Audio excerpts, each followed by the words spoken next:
with the people of Ghana and fulfilling his promise to operate the leanest and most efficient government in the history of the Fourth Republic. Elements within the opposition have sought to spread falsehood and engage in deliberate disinformation with a view to whittling away the goodwill that President Mahama has naturally, won from the people of Ghana because of the way that he's doing things. So first it started with the Honorable Atu Jinapor, who claimed that President Mahama has appointed 100 presidential staffers and is only seeking to make up for the shortfall in ministers by appointing more presidential staffers.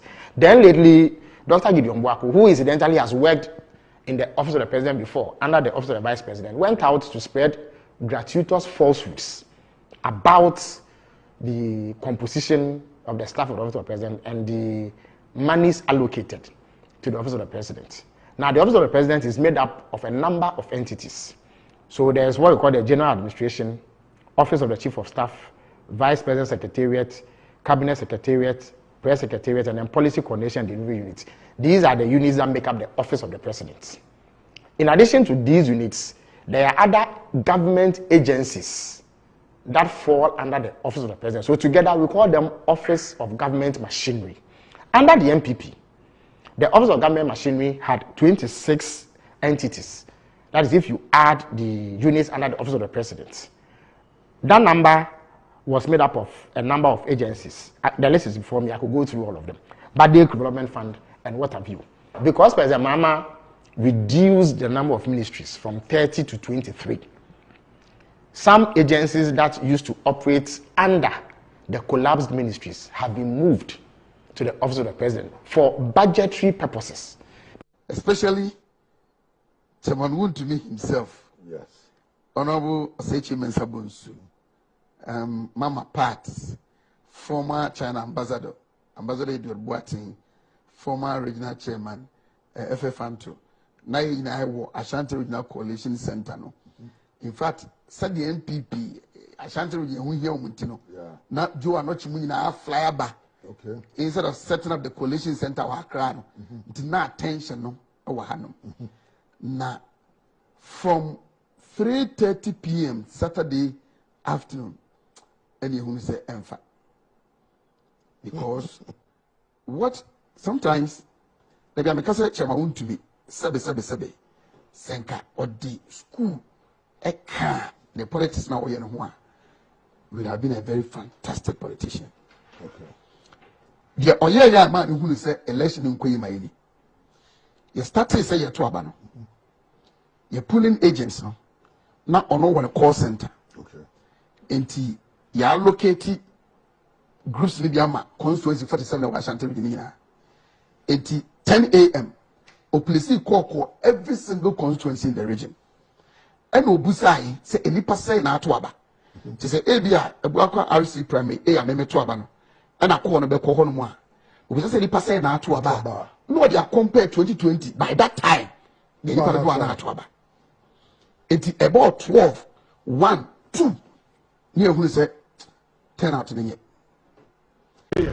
So electricity man na do man mu nyama no wo depend if you don't you find the carpenter I go for the William na was say man so we do say no you can e go su me say na give me some strong boy e problem adi be to do man me say do so no you don't na go we be here man ba tiri na o check wa check bibia o ti ba electricity no who need gina for mu enu ba go the president.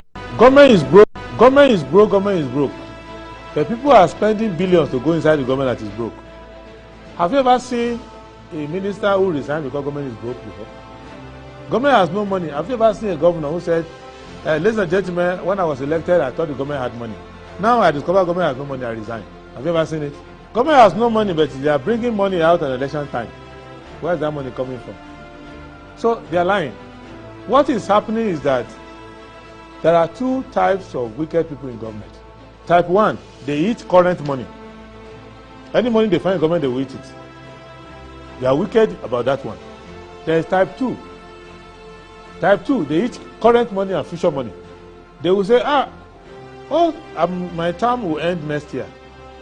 When I leave, how will I eat money? Let me borrow money now and borrow money of the future and eat it now. Good morning, good morning, good morning, and thank you very much for tuning in to another edition of the show. This is Good Morning Ghana on Metro Television. Today is the 18th of March, 2025. Thank God we're still alive, and thank God for another day, another blessing, and another chance of life. My name once again is Moro Awudu, and we're grateful that you tuned in to the show because you want to listen to what Ghanaians are talking about, to join the conversation about the most topical issues that are playing out in our dear country, Ghana. And as we always do, we'll go straight ahead and look at the front page stories. And I'll start with the Daily Graphic of today. The Daily Graphic this morning reports that 400 guards trained to safeguard water bodies. Stakeholders propose special military unit for forest protection. At Graphic Business First National Bank dialogue, experts demand lower lending rates as T-bill rates tumble. Republic Bank posts 37.84% growth in assets. The Ghanaian Times. Government launches Blue Water Guard initiative. 2,000 youth to protect water bodies. President Mahama. And the UER, as in Upper East Region, hot weather puts GHS on high alert. Varsity Dawn calls for rights leadership towards education reforms. And government launches Blue Water Guard initiative, 2,000 youth to protect water bodies. President Mahama, teacher in court for alleged fraud, $11,000 theft. Daily Graphic, Daily Guide. My apologies for that. Daily Guide. Free SHS, let those who can afford pay. Otunfo, opioids worth 20 million cedis seized at Tema Port. Kissie Jabing Oforiata at each other's throat. Court suit Interpol red alerts. KNUST murder suspect caged. The new crusading guide. Coming up, Ghana Commercial Customer petitions CID over diversion of his lifetime savings into a different GCB account. MPs demand maximum security in Parliament. Government launches Blue Water Guards initiative to train 2,000 youth. Banker chieftaincy crisis. Banker Hima is innocent. I will declare you wanted again if OSP warns Oforiata. There's Bosogua Amankrado clan demands investigations into unlawful police raid. The Insight. Towards expanded and improved tax nets, introduce modified sales tax system for fairness, increased revenue, government told. Government security agencies urged to address rising tension over English Alata chieftaincy crisis. NPA donates mega Ramadan package to National Chief Imam for the needy. Special prosecutor wants Oforiata to appear before it on June 2 in own interest, or there's GPHA, Burkina Faso strengthening trade ties to boost bilateral cooperation. Tano, Arian, and Yo-Yo Forest communities urges government to intensify Galamsey fight following arrest of 6 Chinese, seizure of 8 excavators and bulldozer. Economy Times. IMF, key stakeholders to determine improved new VAT system. Ghana classified at high risk of debt distress as total external liabilities stand at $28.3 billion. Whoops, that's a lot. Over 30 billion cedis used for financial sector cleanup exercise, yet NIB is still in distress. Government. 2025 budget puts restoration of stability before economic expansion. Read in-depth analysis at Center Spread. This is page 10 and 11. So that's it for the front page stories of the newspapers. You're still watching Good Morning Ghana on Metro Television. Please stay with us.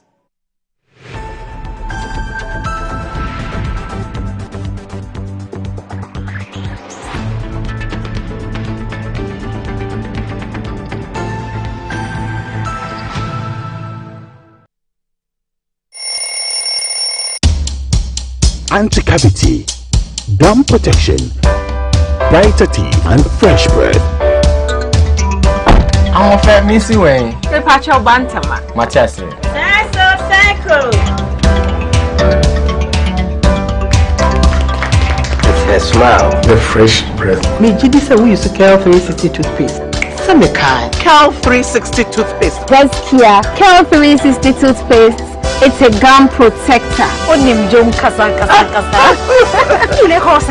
Cal 360 did the work. It's cool mint. Gives me fresh breath and your confidence booster. You will so feeling to Cal 360 toothpaste. Happy smile. Cal 360 toothpaste, anti-cavity, gum protection, brighter teeth, and fresh breath. Cal, happy smile. This advert is FDA approved. Sometimes the unexpected happens and the hero falls down in his own story. But he needs not stay down for long. Cosmopolitan Health Insurance is your trusted health partner. Whether an individual building a business, with Cosmopolitan Health Insurance, your medical care is our concern. For the best health insurance solutions for corporate institutions, groups and associations, families and individuals, choose Cosmopolitan Health Insurance from our over 700 accredited health service providers nationwide. Call us on 0302 540 668 or 0501 678 547 for all your health insurance solutions. Cosmopolitan Health Insurance, your medical care is our concern. You're the answer to my prayers. You're with me everywhere. You're my angel, miracle. You're all I need tonight. Give me shelter from the rain. You breathe life in me again. You're my angel, miracle. You're all I need to know tonight.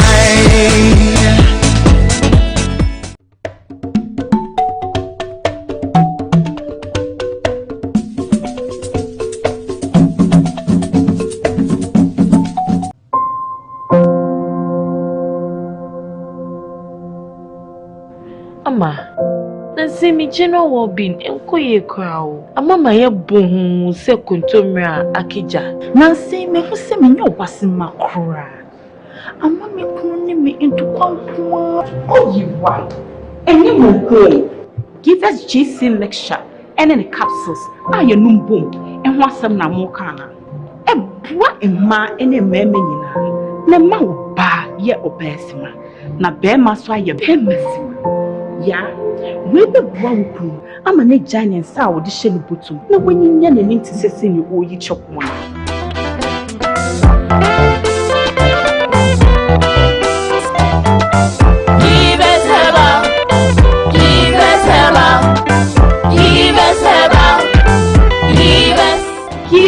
GC mixture and a capsule. A pin for a batter, one more menu for one and Quadawi if you do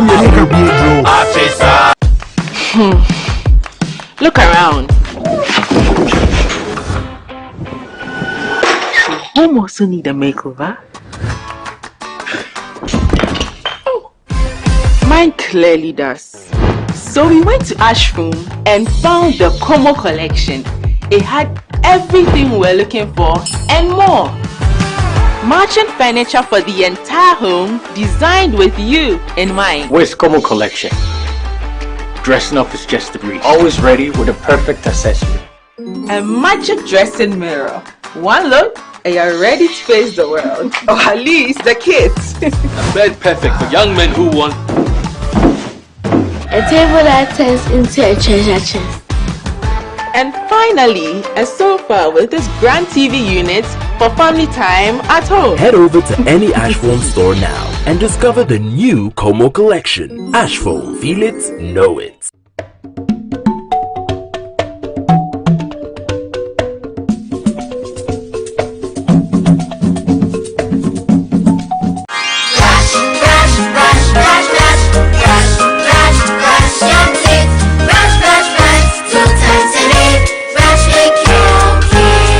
Hello, my friends, my name is Kelkit Toothpaste. Wow. I was made to be gentle on your gum but protected. I will protect your teeth from cavity, make your teeth whiter, stronger, keep your mouth fresh all day. And best of all, I'm strawberry flavored. So put on a smile and try me. That's amazing. Just try me. That's my job. If you say so, jump on my brush. Makes your teeth stronger, chicky whiter, chicky stronger. Yay! You did it! I'm glad you like your new toothpaste. Don't forget to brush both day and night. Kelkits. Happy smile.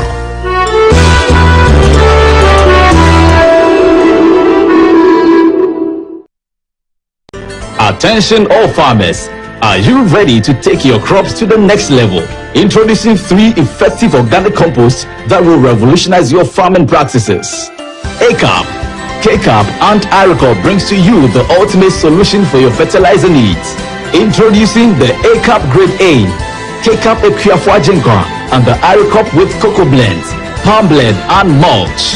These are made from locally sourced municipal solid waste, and these are the perfect choice for sustainable farming. Join the organic revolution today. Boost your crop yield, improve soil health, and support sustainable farming practices. Choose ACAP, KCAP, and Iricop organic compost for a greener and bountiful harvest. For your purchase and more information, call the numbers on your screen. Our products are endorsed by COCOBOD, Planting for Food and Jobs, and the Ministry of Food and Agriculture.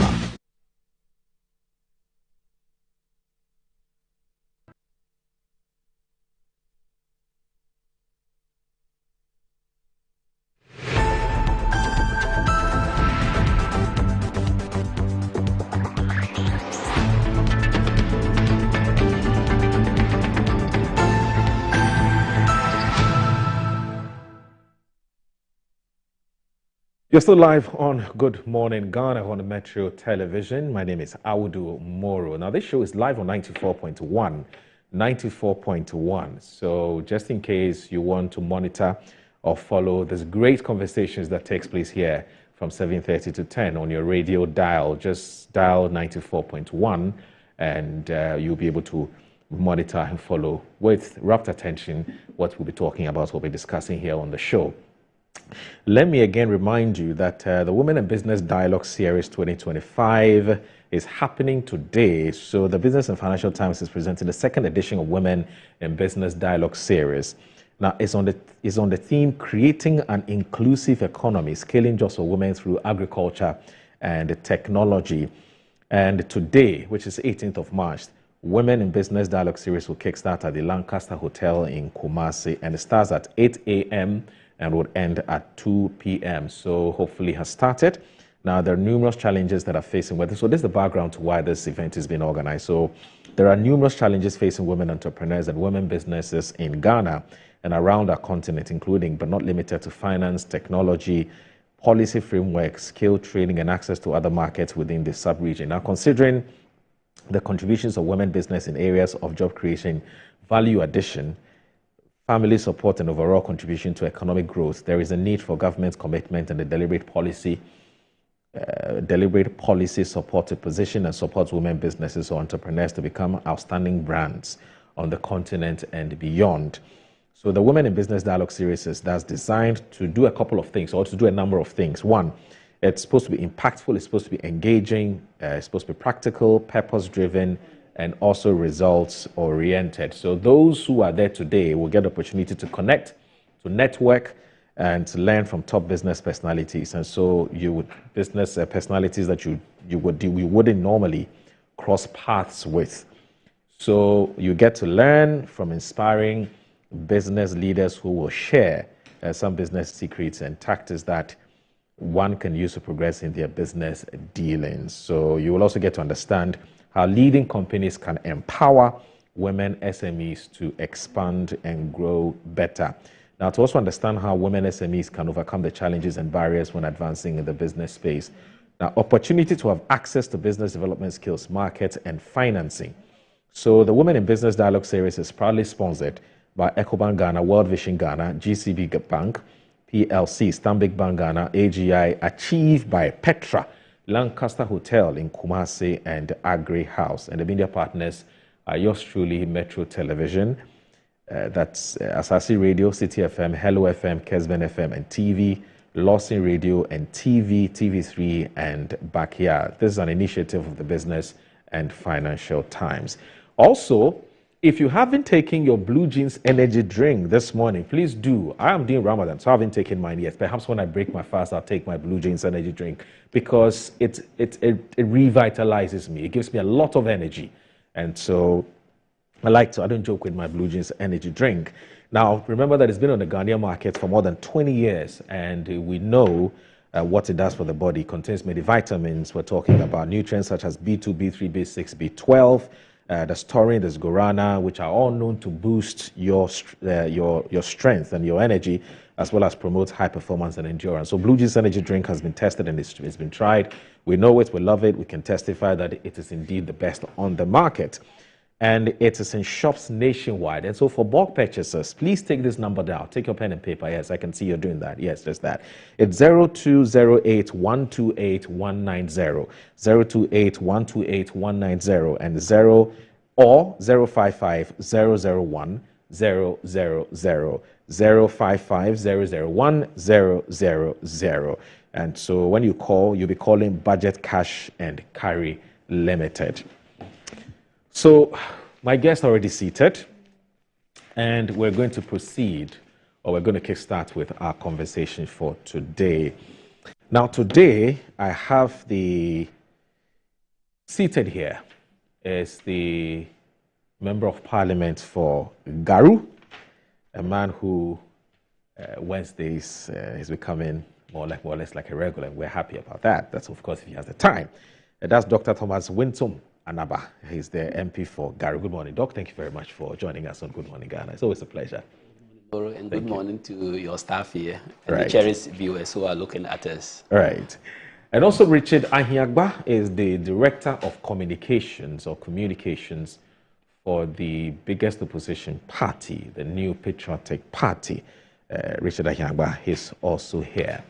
Richard, good morning, my brother. I hope you're doing very well. Well, Moro, how are you? It's always good to see you. Yeah, same here. I read your write-ups quite often. Thank you. And you seem to be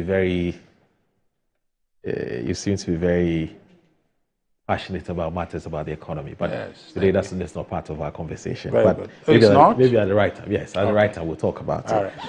But Doc, before we get on with the other issues that we intend to talk about, I had no idea, I didn't know that MPs had serious security challenges. Apparently, you don't feel safe as members of parliament. And so there's a need for a new chamber or a new facility to be built in order that we can assure and to reassure you of your safety. But beyond that, we also didn't know that when you need medical attention, there's no clinic or hospital around. And that certainly is a danger to your work as members of parliament. The minority leader is calling for that to change. So if you look at the New Crusading Guide, I believe, that's the story there. And pages 3 and 9, where it says that the Speaker of Parliament, Alban Sumana Babingida, has raised urgent concerns about the security situation within the parliamentary enclave, stating that the safety of both members and staff remains a significant issue. Speaking at the inauguration of the Parliamentary Service Board for the 9th Parliament, Babingida highlighted the growing insecurity, revealing that attacks on parliamentarians and their staff have become a worrying threat. One of the challenges that need to be addressed is to secure the parliamentary enclave to ensure the safety of members of staff. He added that this has been a worrying matter for Parliament for some time now. We are actually insecure here. The Speaker went on to explain that there have been instances where individuals have managed to breach the parliamentary grounds, posing a danger to those within the compound. We are not safe. Sometimes people can come in and attack us or staff, and anytime there is an attempt to apprehend them, they scale over the wall and escape into the forest. That's serious. Yeah. Escape into the forest. He said, expressing deep concern about the ease with which security breaches are taking place. Babia stressed that securing the parliamentary enclave is vital for the proper functioning of Parliament, as it directly affects the ability of lawmakers to carry out their duties without fear for their personal safety. This is vital for the function of Parliament, he emphasized. In light of the issue, the Speaker expressed confidence that the 9th Board of Parliament would work diligently to address the matter. I believe the 9th Board will work assiduously to make this a reality, underline the importance of resolving the security concerns swiftly. Babin called on leaders of the House to take immediate action in following up on the security matter. So then, Afenyomo Akin's call then makes sense, doesn't it? Thank you very much, Moro. I think the lead speaker, who has a lot of experience in Parliament, I think he's one of the first people to step foot in the Fourth Republic in Parliament, and he's still there. Right. Has a lot of story to tell when it comes to security issues, and I can't doubt that. But in his statement, he didn't say that he requires a chamber to be built. Or he's recommending? He's talking about improving security in Parliament. Okay. Improving security in Parliament could be, one, raising the walls around Parliament and making the entrance impenetrable to unauthorized persons. That is what I am thinking that he may be talking about. Also ensuring that people who enter Parliament has the right authorization and permission to enter Parliament. And the other issue is that our security staff there may need to be enhanced, either by numbers, either by whatever means, to ensure that they do their work diligently, to ensure no member of Parliament is attacked or no staff of parliamentary service staff is attacked, or not even the Speaker cannot be attacked. So that if you enter Parliament and commit any crime, it means that it was a lapse from the security staff. So therefore, I don't see why we should make a call that a new chamber must be built. Yes, you can think of building a new chamber, but in the circumstances we are today, I think this was shut down in the last Parliament when attempts were made to build a new Parliament, and I think the last Speaker, Michael Quay, previous Speaker, Michael Quay. And this was in 2019. 2019, yes. And people were not happy about it because... There was massive backlash. Yes, even a journalist was arrested for demonstrating inside Parliament for that. I think the challenges we had in Ghana as at that time and now has not changed. So calling for a new Parliament chamber to be built, I think what we have can also be enhanced. My own opinion, the security can be enhanced. We can restructure some of the entrance and the entry points of Parliament to improve on it, just like the wall I'm mentioning, and also the staff. So to me, why do we need a new chamber? Where we are, who allows the people to get in there? How do people access Parliament? Parliament has an entry point that before you come in, you have to go to the visitors center, and then they would assess you there before the MP is called, and if you authorize, they let the person come. What I think is happening is that there are some people who commit to Parliament almost every day. They have become something like familiar with the security staff there, and so therefore when they are coming and they mix up with other people, the security people may overlook. We are all human, may overlook, and something can happen. But since I went to Parliament, I'm just barely 2 months there, I have not seen any serious challenge so far. But once the Speaker has a record of insecurity in Parliament and is bringing it up, I can't doubt him. But I only insist that we don't need a new Parliament now, because we have much more pressing issues in this country. What we need to do is, like the Speaker is saying, enhance the security. Getting the wall changed, getting the fence well worked on, getting the entrance very difficult to penetrate if you are not permitted to enter. And in that way, we will be protected. Jumping the wall to the forest, to the bush, and then the rest, let's build the wall very well. You've seen some embassies, they are very good walls.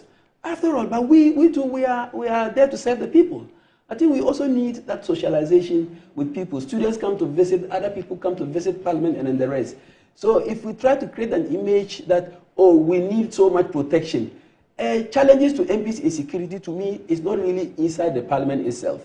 Because I know one MP was not killed in Parliament. He was killed in his house. It's the security even outside Parliament which is more important, because within Parliament you have the marshals who are monitoring. You have a whole security team and cameras that are monitoring. That does not say that we don't have insecurity in Parliament. But our security really lies outside. If you are going to pass a bill that the general public is against it, then definitely we are inviting problems for ourselves in the chamber. We have to measure the acceptability of any bill that we want to pass from the public to see whether they are accepting it. If we see that the general public is not accepting it, definitely in a normal society, some people would go out of line and behave in a way towards us that is not acceptable. So I think that let's pass bills, let's work on bills that the general public are accepting it wholly, and also ensure that our security personnel within are well trained, and not well trained, do their work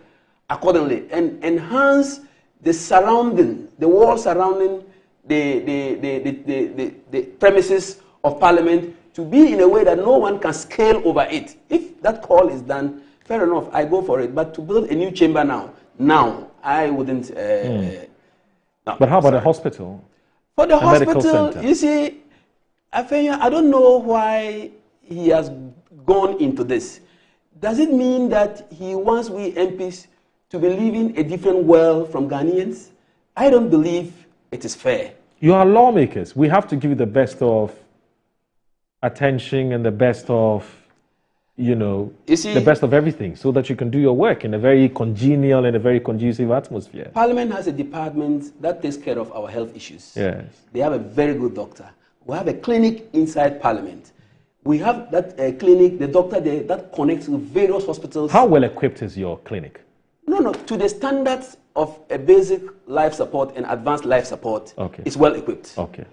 The only thing that issues that we raised at the beginning of this ninth Parliament was that the defibrillators should be put at various places, so that if somebody gets a heart attack, they can easily resuscitate him. And training should be done on even MPs and the staff there to know how to resuscitate somebody if they need be. Yes, I recall that a member of Parliament must have been Sikado Ketan. That's Professor Grace. Yes. She raised it some time back in Parliament. She raised it, and we all supported it, because as I'm sitting here, I'm a specialist. And she raised it based on an observation she had made. Yes, the former president got falling down. Yes. And the way they handled him was not that very good. Yes. But so that's the background to why that is the background to it. But to say we should build a hospital specifically for MPs, it does not sound well. One, I think he was in the previous government, and they could have a chance to do it, and they failed to do it. We need to rather get hospitals in Ghana, within Accra, that are well equipped to take care of anybody at all, even including non-MPs who want to use those hospitals. We need a quaternary hospital. I can cite few examples. Okay. One, if we had completed the project JM was doing at Legon, Legon was built to be a quaternary hospital. Quaternary means we have specialists, super specialists, and super specialists, meaning that all the serious diseases that are very rare and complex to manage, we have specialists within Ghana at Legon Hospital to manage them. That will prevent MPs or any other person from leaving Ghana to seek medical attention. Okay. What did they do? When they came to power, they left it. They didn't open it until the former health minister was sick of COVID-19 and went there to rest. Somebody even protested in Kolibu, if you remember, to the former first lady, and was even arrested. Yes. And finally, the minister was sick and went to Legon Hospital to rest himself. Then they opened it. We built what we call the Rich Hospital. Rich Hospital was supposed to have phase 2. That is why the protest for the building of the Bank of Ghana Hospital, some of us were vociferous against it. When they needed just 88 million to build the phase 2 of the Rich Hospital, that will provide specialist services that can attend to Parliament and all the corporate institutions around Accra. They stopped the development of the second phase of the Rich Hospital and rather spend money to build the Bank of Ghana headquarters and dig a hole for a cathedral.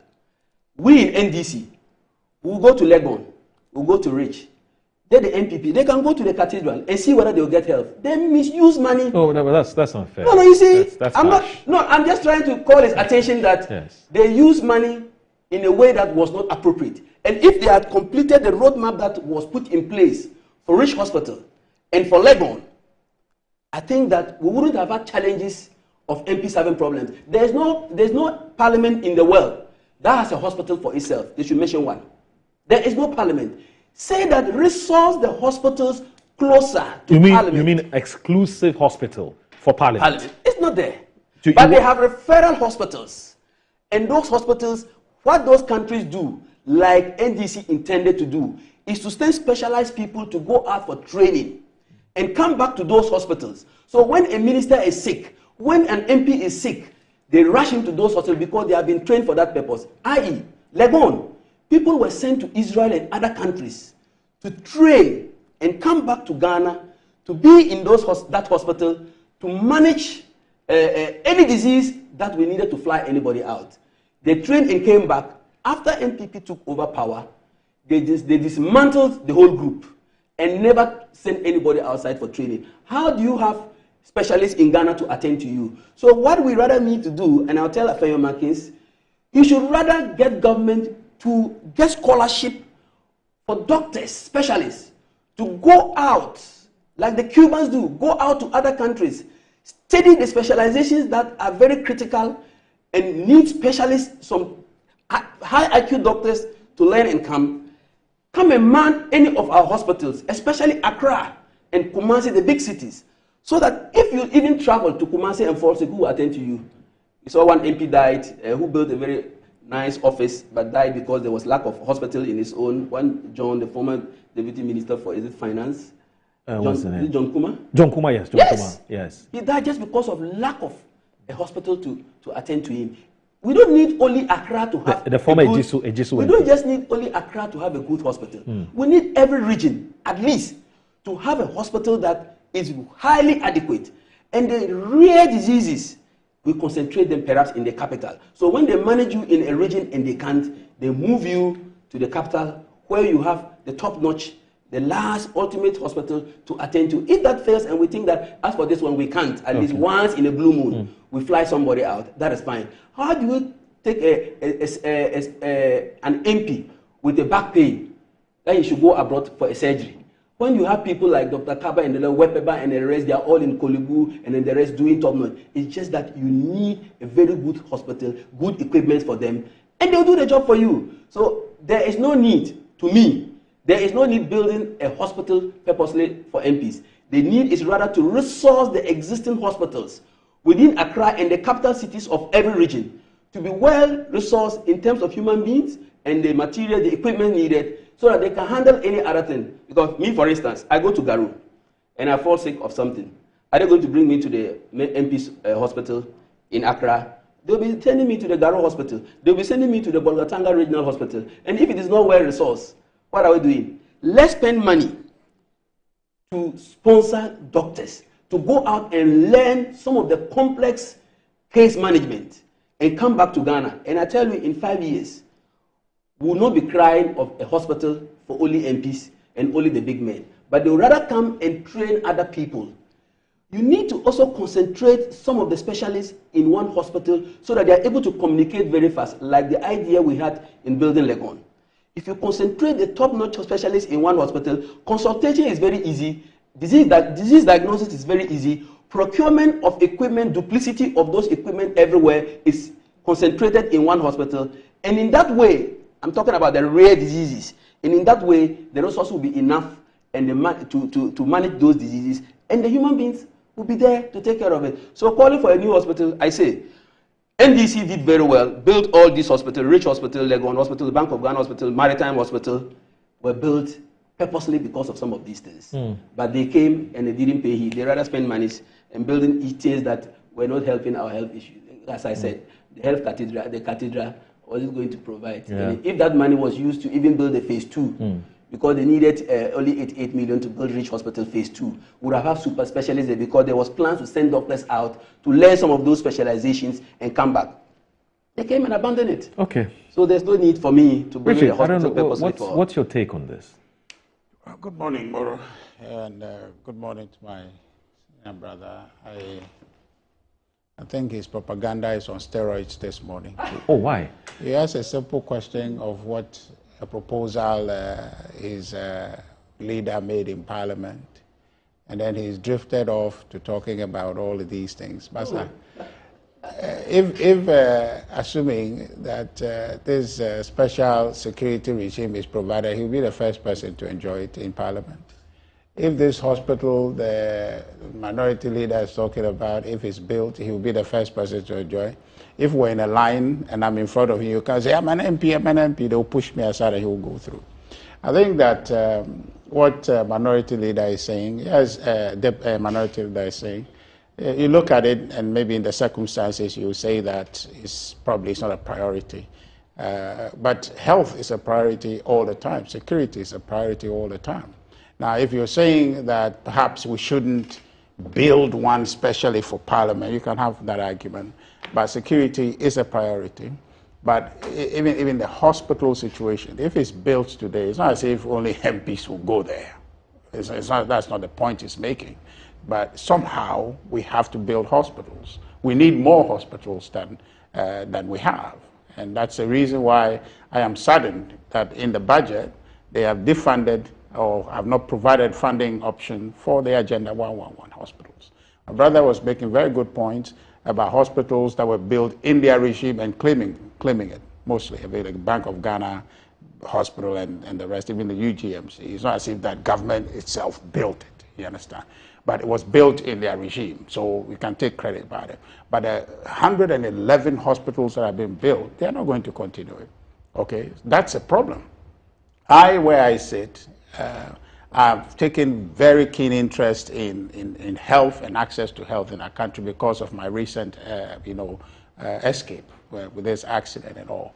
I'm doing some work in the background, but when it comes to health, it is something that we must insist that we provide the best. And I agree with him largely about, advancing and ensuring that we are self-sufficient medically, health-wise. We're self-sufficient as a country, that our reflex is not to take people out of this country, that you stay here, we have the capacity, the equipment, the men, the women, to be able to keep our people healthy. So that one I agree with him, but to then, take the minority leader's proposal to the point as though that he is completely out of touch. No, I don't think that's what he's saying. He's making a point which is germane, that you and I can agree that we need health infrastructure to be advanced.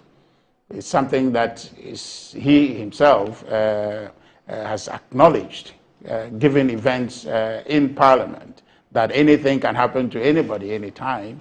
And if you have a hospital, I don't know where that hospital will be built, if on the precinct of Parliament, or there will be a different place that this will be sited. But somehow there's some priority hospital that is built that MPs will have at least some scaled up priority. When they go there, they can be attended to. I think that's not bad, but it would only add to the health infrastructure of our country. You can argue that perhaps there's not a time for it, but the health is always a priority, okay? The day when I had my accident was a fine day. I went to my constituency, came back, was carrying on with life as if tomorrow morning I'll see you tomorrow, right? Like we have a date last night, I'm coming here, and then in between time, that happened. If I had passed, that's it. You understand? So you cannot, not prioritize health. Questions can be asked, maybe this is the time, maybe why do we say for MPs or whatever, but the idea of advancing our health infrastructure is a germane one, and I think that we should support any effort in that direction. Maybe take the name from there, it's not MP, it's just hospital we want to build. Let's build them. The Agenda 111 that they are not building, I'm worried about that. Seriously worried about that. They can build UGMC, they can build Bank of Ghana, they can build whatever, Ridge Hospital and all of that. But if you go to villages, you go down into the country, people are suffering for that. And so Agenda 111 was going to close a significant gap. Okay, why they won't continue it, I don't understand. They can't continue to tell us UGMC was built, Ridge was built, phase 2 is coming, phase 3. I want the one in the district also to be built. But they're not building that. That's the real country. That's real country. How many people from my hometown, hold on, I'm coming. How many people from my hometown, when they are sick, they'll come to UGMC? You understand? But they want a district hospital in Avedakwa, which they can go to. Okay? They want a district hospital, functional in my brother's constituency, in Garu, is that correct? They want hospitals there. Understand? So that's also equally fundamental that we do that. So maybe the minority leaders, suggestion is open us up to a conversation that will focus on health infrastructure again and call on this government to fund the Agenda 111 infrastructure that's been laid. The foundation has been laid. All they have to do is to build on it. And I think the president, they were making suggestions that they need about 1.5 billion to be able to complete them. By all means, complete it. Because really what it is that we can do everything else in this country. If our health system is not up to the standard where our people, when they are sick, they can get reprieve or get the necessary treatment, we are doing ourselves a great disservice. And I can tell you, a lot of people perish. A lot of people die from things they're not supposed to die from. And this is things that I've observed, I've heard, I've seen. Like, it's needless. We're losing so many people, just because there are some inefficiencies or some defect or some lack of attention in our health space. And so the conversation, I think, the minority leader has brought is to focus us on how we can pay attention to that. I would like a situation where we come here every day and talk about health. Because without health, you don't have anything. Health is wealth. If you have health, you are about miles the way to achieving your potential. Because every day we get up, the only reason we are able to hope, the only reason why we are able to dream, the only reason why, Moro, this your phone is important to you, the only reason why your best car is important to you is because you have health. I've seen it firsthand, where everything else doesn't matter. What matters to you is whether or not they have found that new prescription that has been written. Whether or not that drip that they are looking for, whether they found it.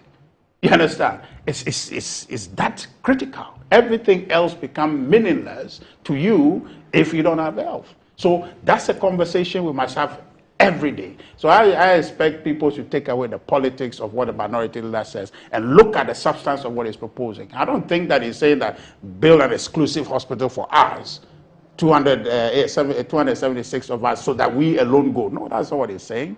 I think that it should lead us to having a broader conversation about our health infrastructure and use that as an occasion to call on His Excellency the President, John Dramani Mahama. The minority leader was emphatic. Fund. I'm saying that. He says build a hospital for us. I'm saying that it's a segue to a bigger conversation about health infrastructure.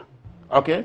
If the President has decided not to fund Agenda 111, what he has said is a basis for us to drift into that conversation. My brother can choose to say, Alpejo said we should bill for 276 MPs, and that's egregious. You can do that. But I'm interested in saying that provides me a platform to talk about why the President will not fund the 111, in fact, 114 hospitals that have been put down on the ground to be built. I don't get it. They must build it. They must build that hospital. You and I must make that advocacy for His Excellency John Dramani Mahama to build it. Otherwise, anything else he's doing is meaningless, right? If people don't have health and you are building all of this, by the way, the foundation has been laid. Build on it.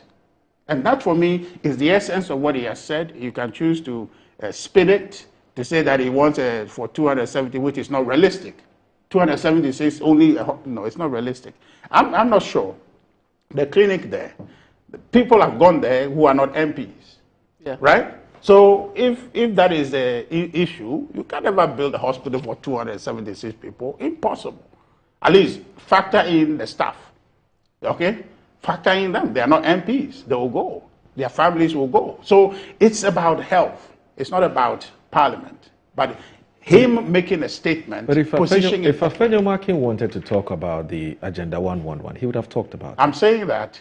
Unless, of course, you want to stretch the conversation beyond what Afenyo has said. But when you ask a simple question, you see my brother is talking about UGMC. He didn't ask UGMC the matter. He didn't ask Bank of Ghana. Don't get me wrong. I'm just saying that in your case, you're saying that Afenyo Markin was only providing a basis for us to have a conversation about putting up more hospitals, and here we're talking about Agenda 111. And I'm saying that if Afenyo Markin wanted to talk about that, he would have said that instead of saying that, look, when I look at our situation as MPs, we need a hospital that prioritizes the health of MPs. So that's the challenge. No, but we are saying essentially the same tomorrow. Well, what I'm saying, I've heard some people say what he has said is egregious and whatnot. It is because you said what you think. Yeah. Afenyo Markin intends to talk about broadly speaking. No, I didn't say that. I'm saying that what he has said provides a basis for us to talk about Agenda 111 and general health infrastructure. That's fair. Because what he is talking about, in essence, is not for me as an MP exclusively, but he's talking about health. Because if an MP is healthy, is it a bad thing? If my MPs and Parliament have access to premium care, is it a bad thing? No. And the point also is that when you build such a premium hospital, the Bank of Ghana Hospital, the name is on it, Bank of Ghana Hospital. You know who go there? It's not Bank of Ghana employees. It's everybody. So you can put on it and say MP's Hospital. But no, it's not only MPs that would go there. Everybody will go there. That's the point. You understand? So the point I'm trying to make is not to localize the matter and say, oh, Honorable Afenyo Markin has said this, so it's egregious. No. He's brought up a conversation that this country should be having, which is we must build a health infrastructure to a point where it is good, to a point where it is useful and it is able to take care of all of us.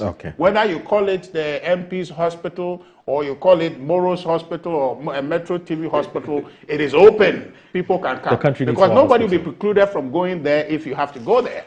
That's, you understand? I get so you. please, let's not make it about Afenyo Markin. Let's make it about health infrastructure that needs building. That's fine. Let me just conclude. Quick reaction. I am not against MPs getting quick treatment to go back to work. I am the one who even started in Kolubu a policy we call the corporate service. The corporate service is a wing within Rich Hospital that gives access to corporate leaders to get access to doctors very quickly and go back to work. Rich Hospital and Parliament is just 1 kilometer maximum.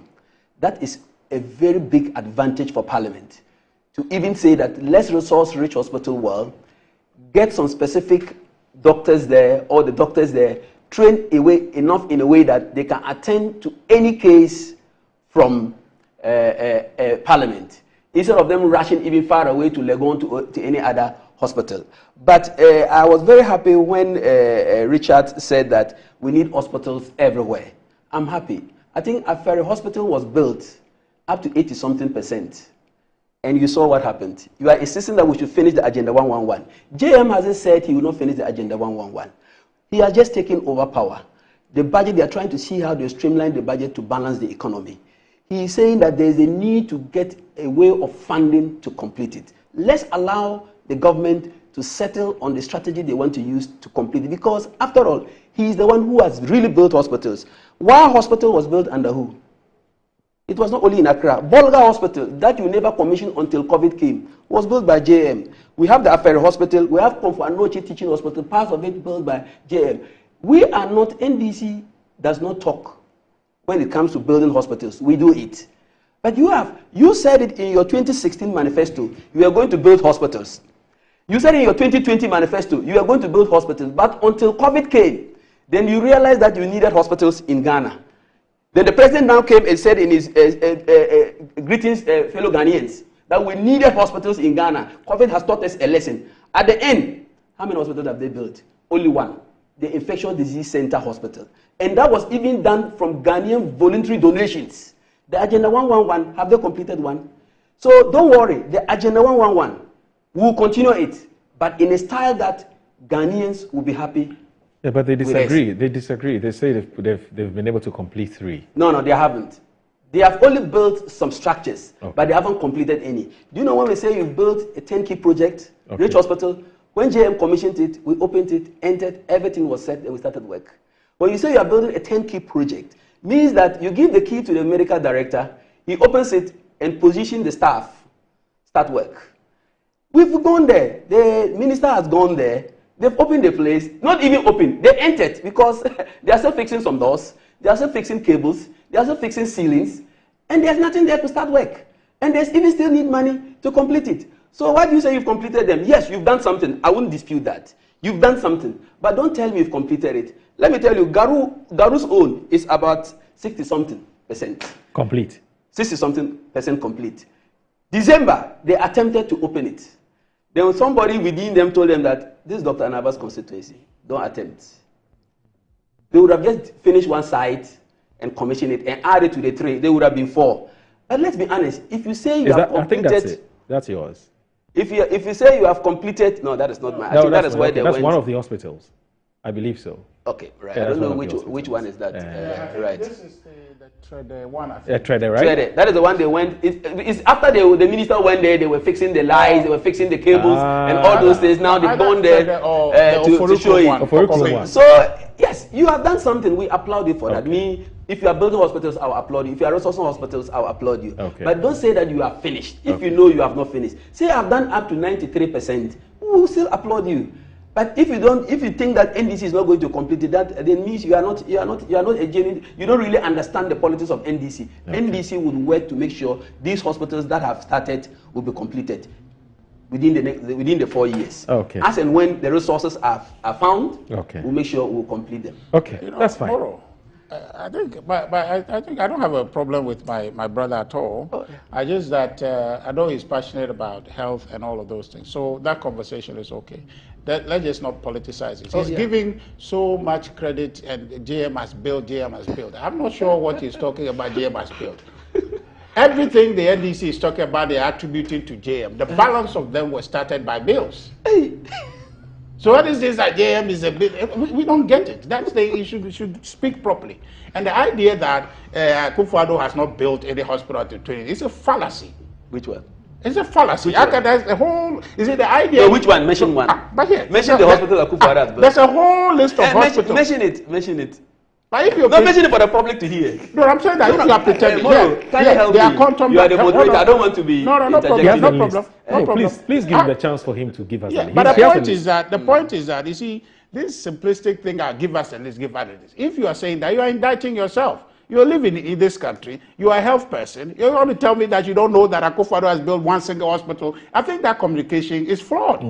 It's flawed. I mean, today, you can just Google on your phone and see all the lists. This is it. We prepared a manifesto. If you go into a manifesto, you are a politician. So you should have seen in our manifesto what we have done to compare with what you have done. So the idea that you can sit on air and say, oh, show it to me, where is it? It's too simplistic and indicting of you, the person who is saying that. Just here, just take your Google. Here, a list of them. About 40. We commissioned them in this country. As if you don't know. Yeah, but Richard, the two of you are politicians. So, no, what I'm saying is that the thing about this field of politics that the two of you practice is that everybody talks about what they've done. Yeah. Nobody talks about what somebody has done. No, and that's the kind of politics we do. Let me just land. So I'm saying that sitting here, he's just giving us a list of hospitals which are not true. That's a separate conversation. My point is that he's giving us. That be separate? No. I'm saying that that's what he's alleging. That the government has put up. But why should the allegation should be factual? Well, we can check that. But I'm saying that.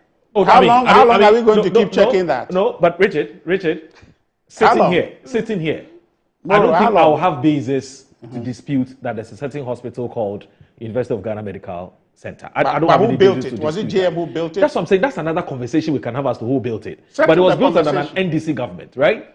Now, say that. So then, in order for you to disprove what he said, which is that The NPP government, led by Nana Addo Dankwa Akufo-Addo, has put up a number of medical facilities.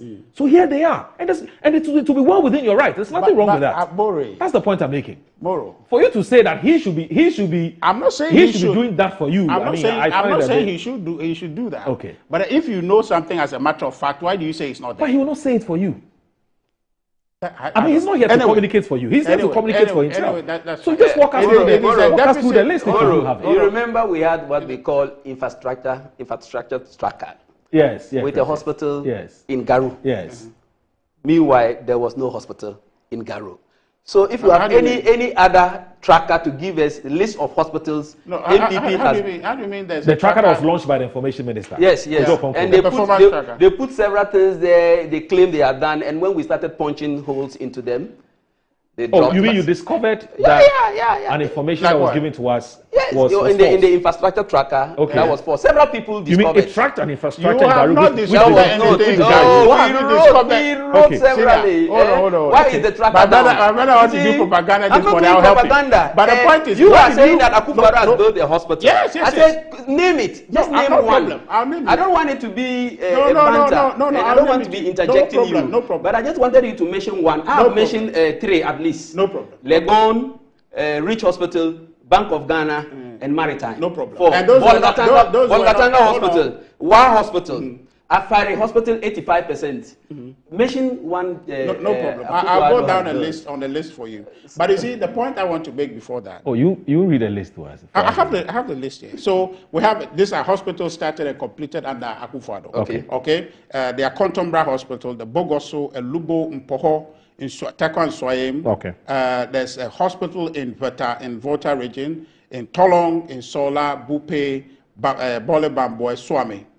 So Bamboy, Swami, Trede, Sabrono, and these are hospitals that were, especially the Trede, completed. Sabrono, and Manson Quanta. These were completed, were commissioned just recently, even before the election by the president. Right. Now, what the point it's easy. No, please.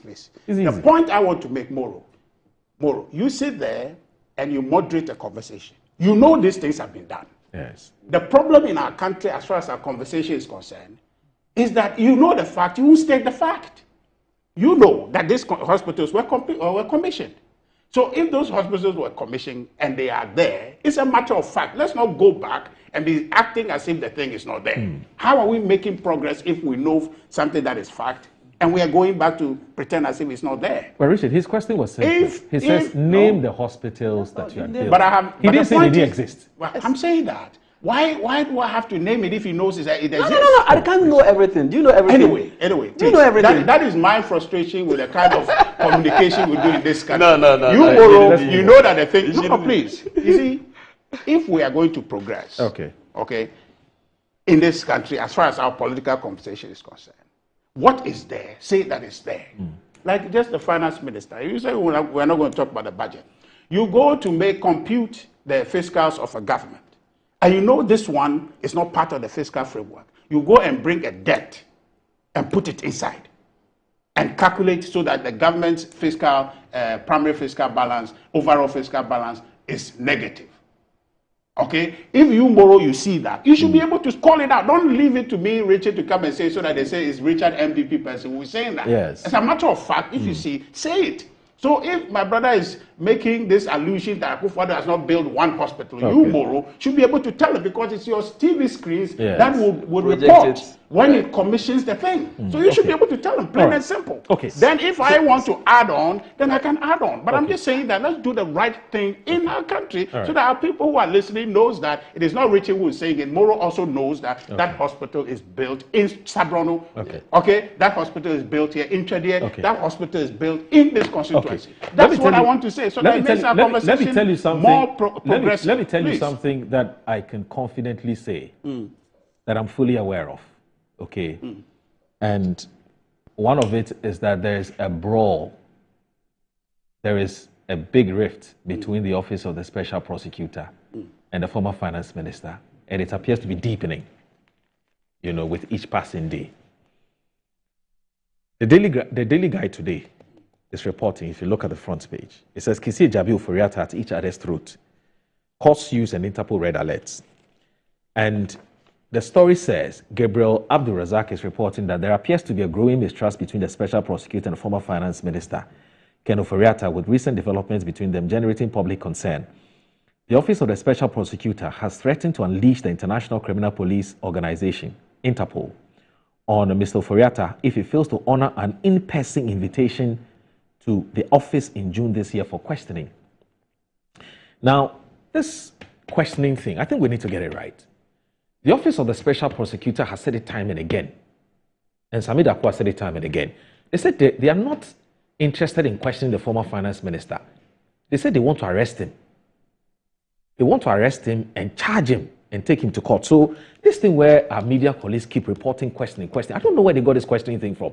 And Sami Darko has repeated it several times. But let's move on. The OSP has also indicated its preparedness to initiate extradition procedures against the former minister wherever he may find himself if he fails to attend the office in person on June 2, 2025. Now, while the former minister maintains that the OSP can conduct its investigations into his absence with his lawyers providing whatever documents it might need, Mr. Jabin insists on Mr. Ofori-Atta showing up in person. The Interpol and extradition threats have been described by some as a knee-jerk reaction by the OSP as a result of the former minister suing it for violating his rights by declaring him wanted and a fugitive from justice without a court order. The office, in a press statement signed by Kisi Jabi, acknowledged the suit filed by Mr. Ofori-Atta, but fell short of giving details of steps taken, including whether it has responded to the suit by way of filing a defense. Now, instead, the statement said the office will relist, it will relist the former minister as a wanted person and a fugitive from justice if he fails to attend the office on June 2, 2025. If Mr. Ofori-Atta fails to attend the OSP on the scheduled date, he shall be re-entered on the OSP's list of wanted persons, and the OSP shall consider him a fugitive from justice, whereupon the OSP will cause the issuance of an Interpol red notice in his regard, and also cause the initiation of extradition proceedings in any jurisdiction in which he may be found, the statement noted. So I'm sure Annie will put up the statement at some point so that we'll see the original source of this story. But look, what do you make of this? I mean, we thought this matter was settled until Ken Ofori-Atta decided to sue the OSP, and now the OSP says, okay, I've heard you, but I'm giving you up to June 2nd. If you don't report yourself, to the Office of the Special Prosecutor, which in itself is like a police station, for you to answer to whatever it is that we believe you've done wrong, then consider yourself one more time as a fugitive, what is a criminal fugitive of justice. Yes. Yeah, right. I don't know what you make of this. I think the OSP is charged to investigate any conduct of corruption, misappropriation in this country. And then if he thinks that there's a particular citizen who has wronged the country and needs to appear before him, he has a right to invite the person to appear. And if the person is not appearing, there are procedures he has to follow as to how to declare somebody a fugitive of justice and then the rest. I'm not a lawyer, but I think he has the competence to do that. If the person believes that, he and his lawyers believe that the classification of their client is illegal, they go to court like they have gone. But I wouldn't in any way sit here to say the special prosecutor has no right to declare somebody a fugitive. He knows what has gone underground before he declared him a fugitive of justice. We are all in this country, and we heard of all the allegations. It is for the good of himself, Ken Ofori-Atta, if he thinks that all those allegations we heard about are not true, to appear before the OSP, clear himself, and we applaud him. If he also goes and it turns out that the OSP is right and the allegations Ghanaians were talking about is correct, then he faces the laws and receives the punishment. He is abroad. He says he's gone there for treatment or so. This is where I come back. My brother will tell me I'm playing politics. No. Yes. Why is he abroad? For treatment. Better and quality treatment. We have Ghanaian doctors. Atlanta alone, the doctors there are more than us. Very brainy. We have the same Ghanaians in Atlanta. Atlanta, Georgia. Yes. The same Ghanaians are here. They can come to Ghana and work and no one goes out. And no one goes out. But we didn't invest the little resources we have in this country. Well, we didn't prioritize health. Even though the finance minister himself was not well, he didn't prioritize health. And I think that we'll leave that one aside. I'm only insisting that the OSP should do his work. And everybody should allow him to do his work. And he should also be straightforward and ensure that what he's doing, some of us are not very happy because it's a repeated banters that is coming as if they are going to do this and at the end it will cool down. We don't want cooling down of this thing. He must be brought to answer all the allegations that were leveled against him. If he's cleared, the law courts have cleared him. If he's not cleared, he should face it because Ghanaians have really suffered under their government. For example, banking cleanup. We all know what went in. 9 billion they needed to solve it. We end up spending 20-something billion. That is a fact. SkyTrade, all those monies were spent. That is too much. Palugu Dam, monies were paid without anything. You are the finance minister. And so monies are just going out, budgeting things, just going out like that. Cathedral was never part of a campaign promise. Money found its way to the cathedral and then the rest. You come and justify how those things. You borrowed more than what we are supposed to borrow. You draw a budget and spend more than what you are supposed to spend. That is against the law. So you come and answer them. So to me, it is not a banter. This OSP is doing its work, and I believe that he also has the right to protest that the way you are treating me is not good. The two of them are right. At the end, they will converge, and we'll see who is saying the truth. But the OSP must do his work, must ensure that he gets Ofori-Atta. Whether he likes it or not, he must get him to come to Ghana to answer to us, to answer to those questions. Whether the OSP is doing the right thing or not, the judges will tell us whether they are right or not. But perhaps that would have to wait because now he's gone to court. He's challenging the basis for the office of the special prosecutor saying that he's a criminal he's a fugitive from justice. Yes. He's saying that the special prosecutor doesn't have the right to do so. In fact, there are a number of reliefs he's seeking. Now, there are some who are saying that perhaps based on this latest suit which has been filed, what it means is that the Office of the Special Prosecutor's June 2nd deadline would have to wait until this matter is exhausted in court. If it's going to take 10 years. This is a country of rule of law. Okay. I don't argue when cases I mean, we're not lawyers. We're not lawyers. Yes. We're just expressing if he goes to court with it, the special prosecutor also has a way of going to defend himself and either quash it. There are various ways of also quashing his suit. So we leave it to the special prosecutor, and Ghanaians are wholly behind him. He shouldn't fear. Look, those who fight corruption are enemies of those who delve in corruption. And it is the duty of Ghanaians and anybody in the world to support anybody fighting corruption.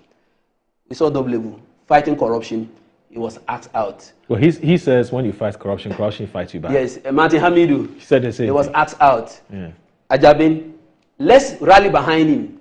If only he's working through the proper channels, if only he's abiding by the rules governing his office and he's working, let's support him. If he's also doing anything untowards, that one, the law courts would pronounce. Yeah, but you agree that he is innocent. I mean, these are allegations that have been leveled so against him. If there's an allegation against you, you have to appear before a body, either a judge, a court, a prosecutor, or whatever, and give your side of the story. If you are not coming to give your side of the story, you are prolonging the time to interrogate you, and you could be working to cover up things before you come. Is that not it? That could be. So he shouldn't delay in appearing before the special prosecutor. After all, I remember in 2021, he was abroad and he was appointed minister, and they waited for him to come. He should finish and come to and answer to the special prosecutor on whatever he wants. If he's not coming for within the time that he wants, he should issue a red alert for him to be arrested by the. But it's affecting, it's hurting his image. Hurting what image? When you put him on an his Interpol image list. and Ghana, which is more important. Okay. His image and Ghana. We all suffered under his leadership as a finance minister. Great. So, and we don't think that this is the special prosecutor's what's the name? The press release. So maybe let me just read this quickly before you continue. It says the Office of the Special Prosecutor acknowledges a lawsuit filed by Kenneth Nana Yaw Ofori-Atta contesting the OSP's prior, is it discussion, right? Prior declaration. Good. So let me just do this quickly. Yeah, please go ahead. I'm going to look at this. If the special prosecutor is invited, you are not appearing within the time. Yes. He has every right to ask for your bench warrant or whatever to arrest you and bring you into the country. So let me do this quickly. So it would put the thing in proper context. So this is original press release, not what the newspapers have reported. So it says press release, case update, Kenneth Nana Yaw Ofori-Atta. And it says the Office of the Special Prosecutor acknowledges a lawsuit filed by Kenneth Nana Yaw Ofori-Atta contesting the OSC's prior declaration that he was a wanted person and a fugitive from justice. Mr. Ofori-Atta formally requested the OSP to remove his name from the OSP's list of wanted persons with assurance that the OSP that he would make himself available for questioning on a definite date. The OSP, in good faith and on the basis of Mr. Ofori-Atta's assurance, granted his request and removed his name from the OSP's list of wanted persons pending his personal attendance at the OSP on the definite date. Mr. Ofori-Atta is mandatorily required to appear in person before the OSP on 2nd June 2025. If Mr. Ofori-Atta fails to attend the OSP on the scheduled date, he shall be re-entered on the OSP's list of wanted persons, then the OSP shall consider him a fugitive from justice, whereupon the OSP will cause the issuance of an Interpol red notice in his regard and also cause the initiation of extradition proceedings in any jurisdiction which he may be found. The OSP remains unwavering in his commitment to enforcing the law and ensuring that Mr. Ofori-Atta answers for his role as the prime suspect in 5 ongoing corruption and corruption-related investigations. Signed, Kisei Jabing, the Special Prosecutor, 17th March 2025. So please go ahead. So you see, they have 5 main charges against him. Yeah. And this is not dealing with 2 CDs. There are a lot of serious issues that... No, 5 cases, not necessarily charges, but 5 cases. 5 cases against him. And this for sure is about a lot of money. So there is a need for him to come and respond. Being in the US, you don't go to hospital every day. You can arrange with the special prosecutor, take a flight 5 days, come and then go back. We've seen people taken from hospitals in ambulances, gone to parliament to pass bills and go back to hospital. So it is not anything difficult for Ken Ofori-Atta to take a ticket, come to Ghana, agree with the special prosecutor, within 5-6 days, talk to your doctor, fly and come to Ghana, respond to whatever you have for the special prosecutor, and then go back. So this, you shouldn't delay the process of interrogating him about what is alleged to be a crime he has committed. He should rather avail himself, make sure he gets space, because in the US, he doesn't sleep in a hospital, he sleeps in a house. And people come to Ghana 2 days, 3 days and go back. He can easily do it. After all, if he thinks he's clean, he should come and justify what he has done and then go back. No one will keep him. But if he comes home and what he did is confirmed to be true, then the laws will take him up and then deal with him accordingly. All right. Moro. Yes, sir. You know, the special prosecutor is a fine man. I was fortunate to have met him the early days before his appointments and all of that. He's a really nice guy. So I'm not understanding what has become of him once he went to that office. Everything that is coming from his office, for me, doesn't seem consistent with the demeanor I see him to have on the day before he went into that office. What I want to say is that he should stop the intimidation and do his work. Ken Ofori-Atta has not said he won't come. He has a medical situation. And I am telling you, Moro, when I was going to Kumasi and had that accident, I had other commitments, right? When your health is endangered, brother, nothing else is important. You get well.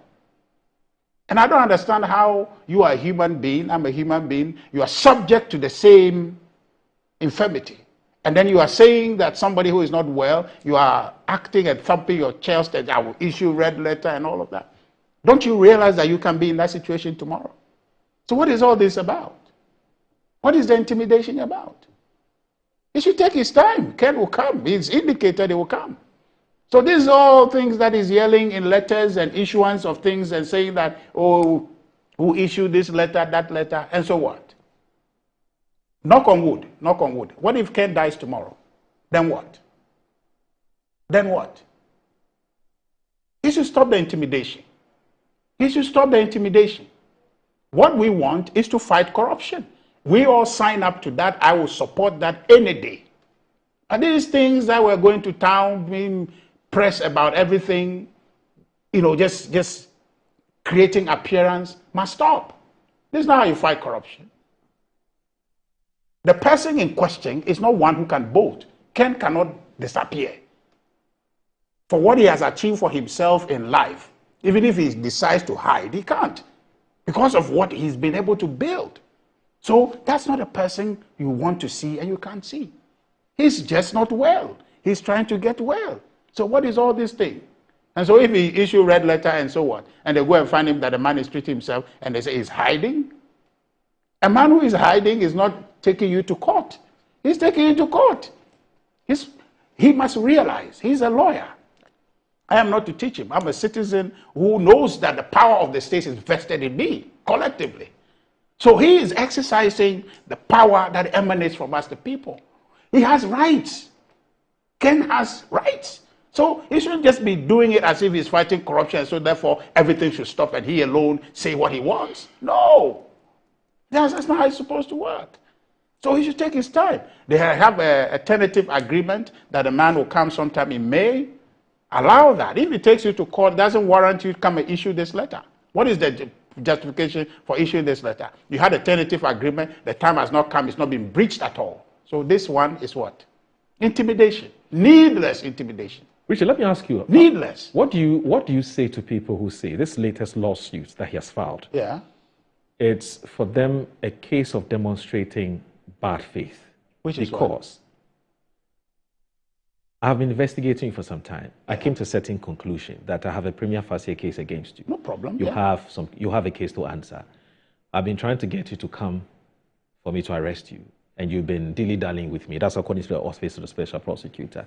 And then I decided to put your name out there that I'm looking for you, right? Interpol list. And then Oforiatta's lawyers say, look, what you've done is wrong. Don't do that. We're available. If you need any information, you want any, whatever it is, we're there to support or to help you.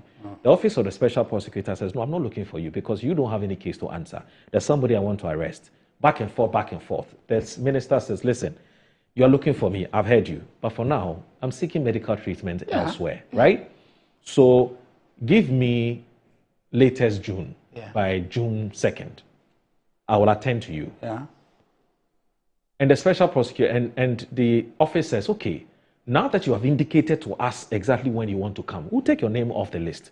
Because what's the point? We know where you are, and you told us when you want to come.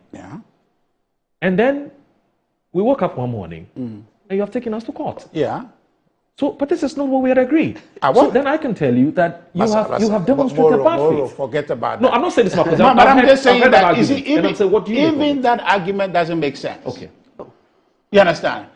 Is Ken here in Ghana prosecuting him? It is lawyers. Right. Okay? And for me, I found that even, unreasonable for the special prosecutor to say that he doesn't want to engage his lawyers. He is a lawyer. Lawyers do that all the time.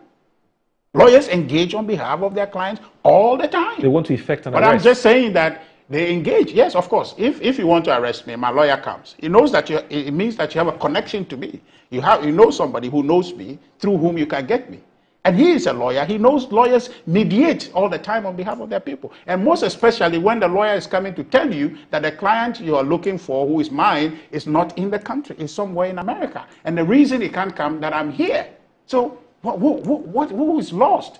Can't you find Ken?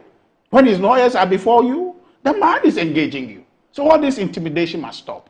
You understand? It's not necessary. It's just creating needless headlines, keeping appearance as though the Office of Special Prosecutor is doing something extraordinary to justify budget. I'm saying that Ken will come.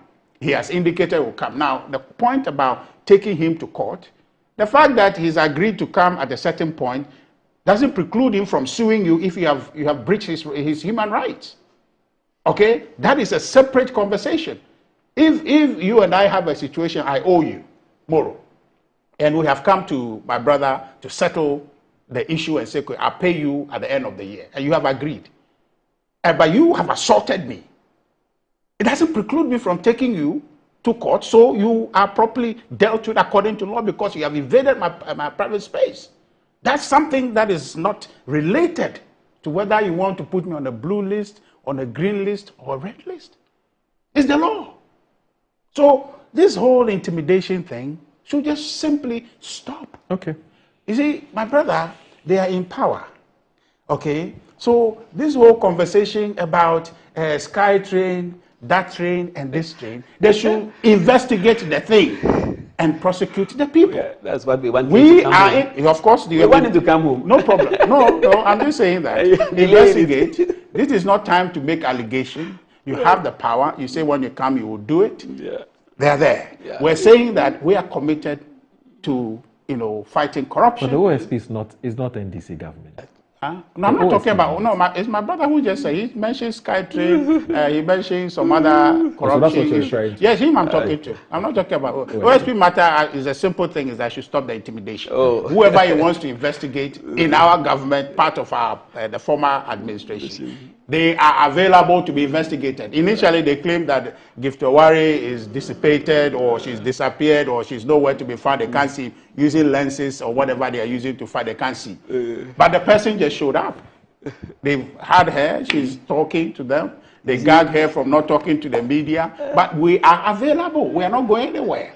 It is they who are rushing. That's what the one came to do. Hold on, just relax. It is they who are rushing. They should slow down. We are not going anywhere. Okay. They did this. You know what they are doing now? Yes. It's worse than what they did when they were coming to power in 2008. 2008. Yes, when Atamil's Father for All. What did we do? 2008, there was nothing. Listen, Father for All. I say when you are coming to power, you are not listening. You said 2008. Just hold on. I'm saying that they were saying that we were so corrupt that almost that this country was sold. Kufuor is corrupt. What's the name? The Hotel de Wawa. This thing, up and down, everything they said. They came to power for 8 years. Yes. How many of the corruption cases they talked about in 2007, 2008, they came to power? How many of them did they prosecute, and how many of the people they jailed? How many? Okay. Zilch. So this thing they are rushing up and down, for me, is much ado about nothing. Okay. They should take their time. It's boring petrol into fire. I'm saying that, which petrol? I'm saying that they should take their time. Okay. We, in the New Patriotic Party, we are interested in the fight against corruption. Okay. Where there are, irregularities, where people have abused power to serve their interests as opposed to serving the interests of our republic, those people must be punished. Okay. And when such cases are established, I'll be here and I'll speak about it without fear or favor. Okay. The point is that we must do it according to law. All right. This intimidation by a special prosecutor must stop. Okay. The excessive clearing from the Attorney General's office must stop. Of the NDC people who are put before court to answer cases, clearing them in the manner they have done must stop. The batch they have done should be enough. Now they should look at making sure anybody who have a case to answer answers. Okay. Doc, I know you want to say something quickly, but I have to also do this. So Salim, what's the name? Sani Salim, who is a regular viewer of the program, he says that Agenda 111 was audaciously planned, but poorly executed. It's not a compulsion on the current government to complete those projects at the expense of the other myriad of challenges confronting the very nation they sunk us into. The minority leaders call for a new hospital for special breeds, and he puts that in quote, will be fiercely resisted. It's a complete misplaced priority. Good morning, Ghana. Sani Salihu. You're watching Good Morning Ghana. Please stay with us. Well, we have to take a break 5 minutes. No problem.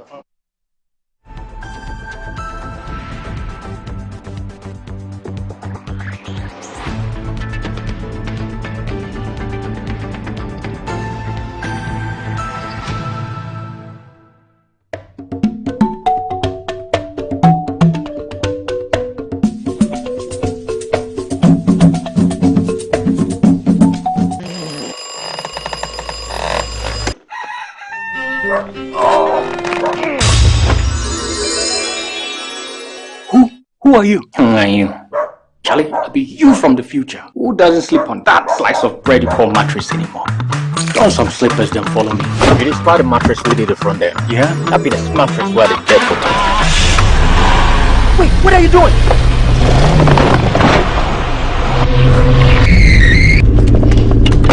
Wow! No damage at all. Not only durable, but also super comfortable. Come on, try it. Nothing day like Ash Foam. Enjoy full body support and unparalleled comfort for a restful sleep. Don't forget your keys. Get the premium sleep experience with mattresses from Ash Foam. Visit any of our showrooms nationwide or at ashfoam.com. Fire promoji ni agobi Ghana funi aji efi say ya your local spices na ya frafra dia ya sankofa natural spice me de gumi jollof mu ni mi sti wa hodoma e ma ne dance Stanley, the barbecue the gone. sankofa natural spice and one you use 100% natural said the happen Adofo mamu huge mistake sankofa natural spices the FDA ejodi nkratu yatu Anti-cavity, gum protection, brighter teeth and fresh breath. I'm a fair missy way. The patch of Bantama. Matasi. That's a cycle. It's her smile. The fresh breath. me jidi say we use Cal 360 toothpaste some kind Cal 360 toothpaste That's Kia. Cal 360 toothpaste. It's a gum protector. Onim Jom Kasan. Kile Hosing. Cal 360 did the one. It's cool mint. Gives me fresh breath and your confidence booster. you so feeling kika when you know Cal 360 toothpaste Happy smile. Cal 360 toothpaste, anti-cavity, gum protection, brighter teeth and fresh breath. Cal, happy smile. This advert is FDA approved.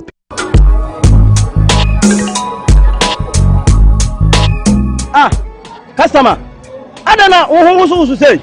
Malaria been actually me on my number man so still. One of give us. Give us a solid. Yeah, sorry. What was so give us here and turn down. What's over that song? That's when they give us the and some down. Give us a bad message. Let's try the and some down.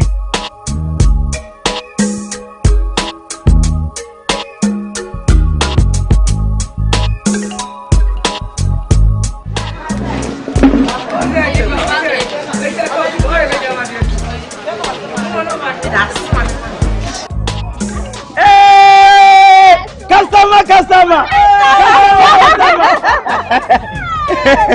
Give us a turn down. Onuya kayo oba wa fafuro nom de o ma no bonu fo nom akwada woni mfie dumie no ono nso nom You the answer to my prayers. You're with me everywhere. You're my angel, miracle. You're all I need tonight. Give me shelter from the rain. You breathe life in me again. You're my angel, miracle. You're all I need to know tonight.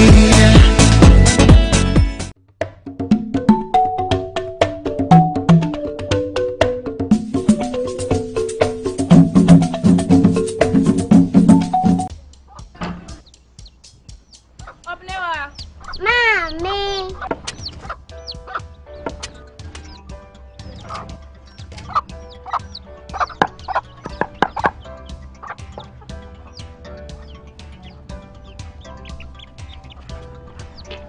Michelle say.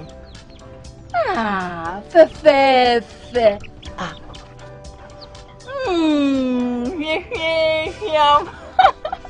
Different era, better result. Time has changed and time has brought Cal Choco Toothpaste. Healthy gums, anti-cavity, fresher breath, and it whitens teeth.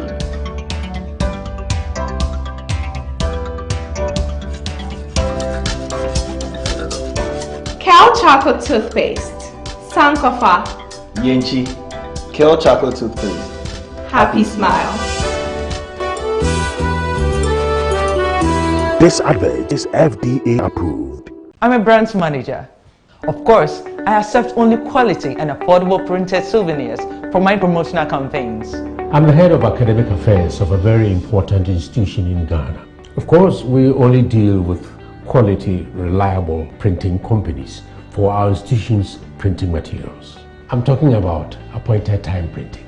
Appointed Time Printings. We take pride in our extensive print scope that transform your ideas into captivating visual masterpieces. We delve into the core objectives and vision of each print project. Precision printing is at the heart of our printing process as we meet your tight deadlines. Our rigorous inspection, color verification, and overall printing excellence are assured. 20 years of printing excellence. It's always a pleasure working with you to create a vibrant, dazzling printing experience that gives you a masterpiece. Appointed Time Printing, your world of quality and affordable printing.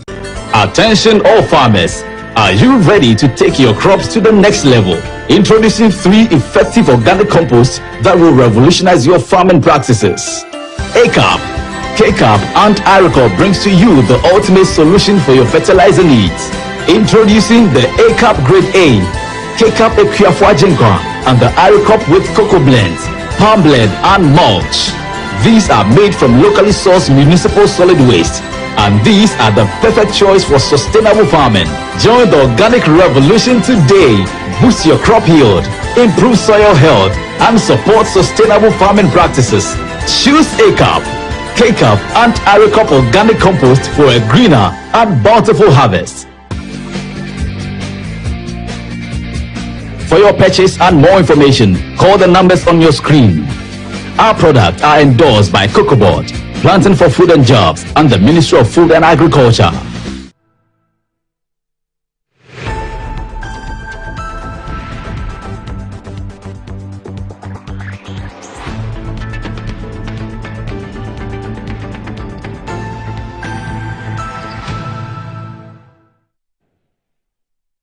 You're still live on Good Morning Ghana on Metro Television. My name is Audu Moro. I'm here with Richard Ahiagba, who's the Director of Communications for the New Patriotic Party, and also Dr. Thomas Winsom Anaba, who is the MP for Garu.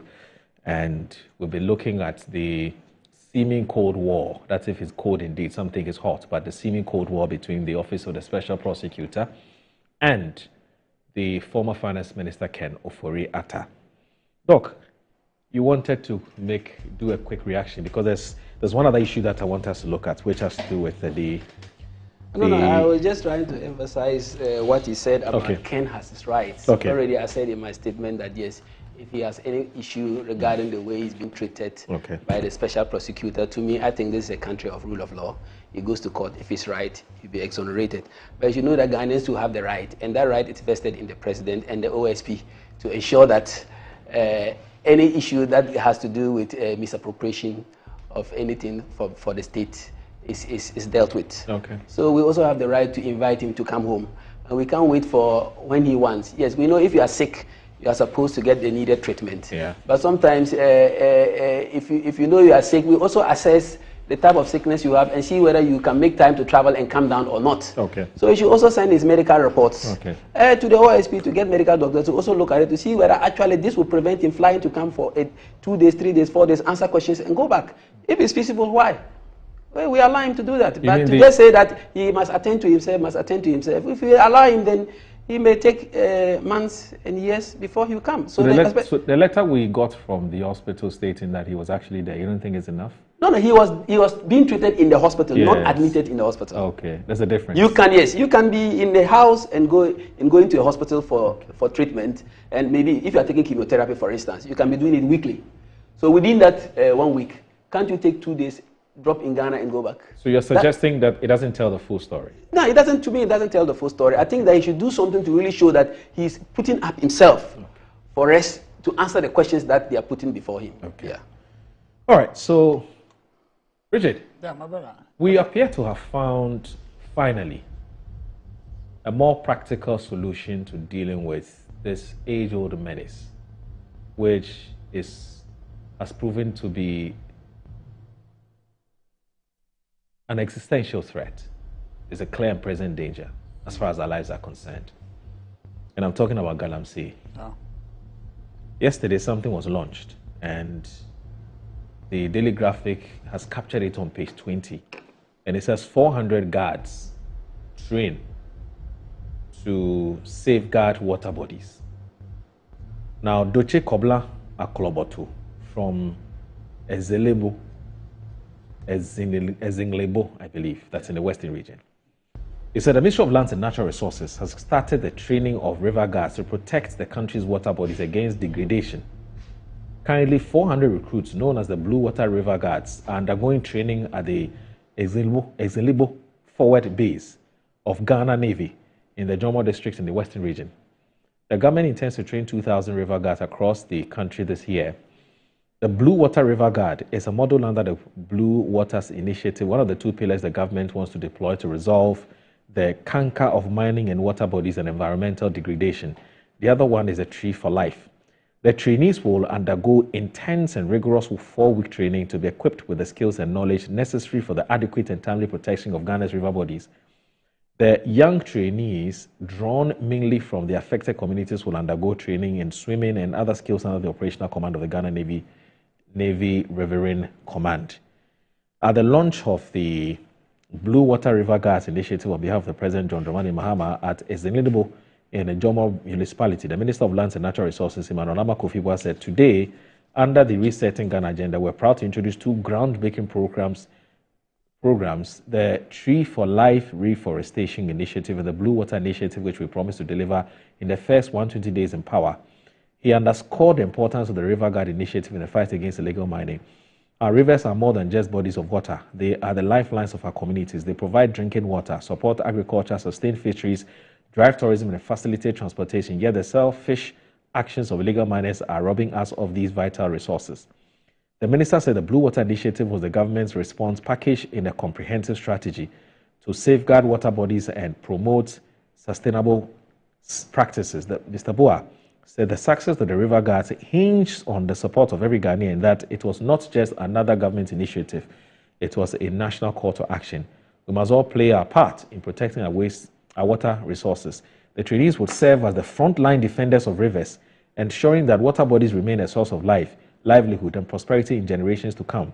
The consequences of illegal activities are dire: polluted rivers, loss of biodiversity, food insecurity, climate change, and severe public health crisis and threats to human existence. Mr. Boa explained that the trainees would serve as the frontline defenders of rivers, ensuring that water bodies remain a source of life, livelihood, and prosperity for generations to come.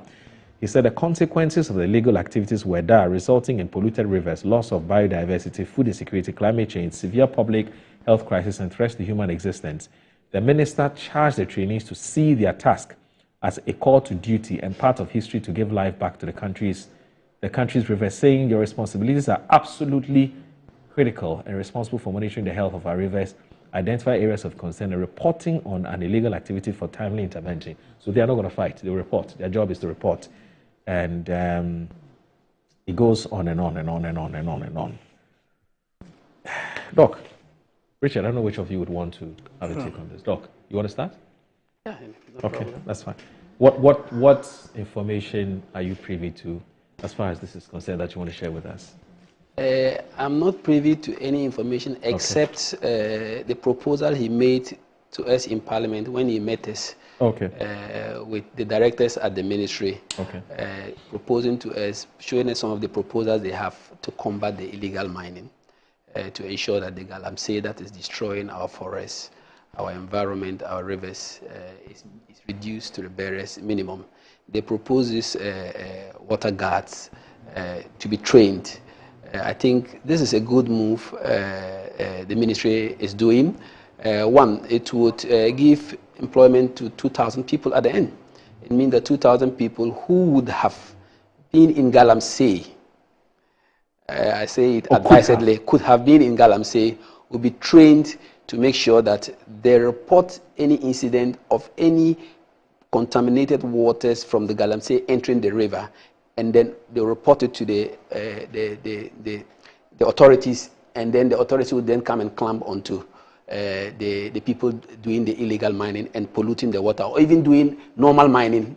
We can't only say that it's only illegal mining that is contaminating our rivers. Some people may have their own licenses and they are mining and contaminating the rivers. So that is a good move, simply because as they've mentioned, the importance of having clean waters in our rivers is very important for the livelihood of the fish inside it, for tourists, for drinking, and for farming. We need all those things to do that. So if we are able to train the youth to come in addition to the military and other people who will be working around the clock, they can easily know where water is entering, polluted water is entering the river. Once you are in the river moving every day, up and down, like the forest guards, how they catch the illegal lumbers and then the rest, they will also identify from where they are getting the water entering into the river, and they will report that at this point, we are getting some stream of water which is not clean entering the river. It means that you have to send the task force there to come and arrest them. Once they start moving that way and reporting, I think within the shortest possible time, all those mining close to the rivers would advise themselves, because it will serve as a deterrent when the first person is arrested, and they are aware that there are people driving on the rivers, plying the rivers every day to ensure that no contaminated water enters the river. So to me, it's a good move. Galamsey has done so much damage to us, and we need to find innovative ways in dealing with it. I know the previous government has done what they could. At a point, they even bought drones to monitor and see what they could do. That was a good move they did, but it didn't yield any results. What I think is that Ghanaians, everybody, should be reporting anybody they think he's mining illegally and destroying a river. We can't rely on destroying our soil for good, and forever and ever we can use that soil again, because to juvenize that soil for agriculture or for any purpose is going to be a very heinous tax on us. So I'll call on Ghanaians to support the minister, and also allow the youth who are going to also advise them to work as patriots. They shouldn't go there and connive with the people doing the Galamsey, because we've heard stories of even sometimes when the military are going to crack down on some of the illegal miners, they give them the hint before they get there. And when they get there, they don't find anybody there. They find only the equipment, and then they go away. I hope that when they go, they should do the job as is expected of them. Identify spots on the rivers, the main rivers, where contaminated waters are coming in. Normally you identify it because it's clay. It's just clay that is pushed into the river. And they report it to the officers, who can effect the arrests and then deter the people from coming into it. Galamsey is causing a lot of renal problems. It's causing a lot of malformations in children. We've seen reports of children who are being given birth to without limbs, without certain parts of their body, and all as a result of the chemicals they use in doing the illegal mining and push the water into our rivers. Even the mercury itself can evaporate into the air and contaminate vegetables and food crops around the farming areas, even including our cocoa. So I think this is a good move. I think it's a measure that they are going to add. Not only the 400 people or the 2,000 people are the ones going to fight the Galamsey menace. I think they are just a component of it to safeguard the rivers, which is very important, because most villages who don't have pipe-borne water, who don't have boreholes, drink from the rivers. And by drinking from the rivers, it means that you are drinking all the contaminants in it, and the clay, you are drinking the clay as well, and which is not good. So this is a good move, and I pray that they are able to do. But these chaps who are involved in illegal mining are also known to be carrying all kinds of weapons. They are armed. Yeah. I mean, how safe? Yeah, as you've heard the minister say, they are being trained by the military. They are being trained by the military. They were trained for 3 weeks. Yes, they are trained for 3 weeks. If they see them qualified, if they are going to arm them, that one I don't know whether they are going to arm them. But what we know is that they are going to be reporting. Whereas they may have gadgets. They may identify something and give a call and give coordinates of where they have identified a river being contaminated, and then the forces that can go and effect arrests, maybe properly armed, would go in. I don't think that we should have a problem with Galamsey people being armed. We have the Ghana Armed Forces that are supposed to fight and protect. But they'll go after these guys. Yes, but there can be a change. it could be that they were all infested, and perhaps with change of leadership in the military and with the president standing on his foot to say that Galamsey must stop, this thing can be stopped. It is leadership issue. If leadership is not interested in Galamsey, it will stop. If leadership is interested and is benefiting from it, it may not stop. But I understand and I know JM is not going to support anything Galamsey to destroy our waters and our rivers and our land. So therefore the minister is acting on his behalf to ensure that we curtail it. The military have the forces necessary to neutralize anybody who is behaving untoward in this country, because their training is to make sure they neutralize. If there was military and these things were still going and it was not stopping, it is because perhaps the leadership approach to it was not convincing enough or was not deterrent enough to scare people from going into the Galamsey. Okay. But I have hope that with this, we'll find at least a solution to the Galamsey. For a fact, we all know it's not going to be possible 100%. We all know, because the forest is too big. People can still be doing illegal mining in the forest, but the waters may not even reach the rivers because they know how to protect and block them.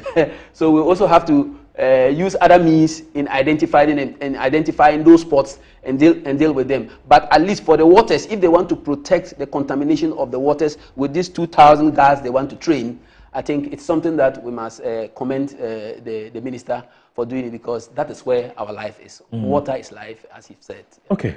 Richard, good initiative, bad initiative? Well, to Abu's credit, I think he started something like that. That's not a new thing. Yeah. It's been done. I think in 2022, we didn't call them blue water, very dramatic nomenclature. We called them river wardens, who were trained. About 100 of them passed out, I think, in October or so, 2022, to patrol the waters.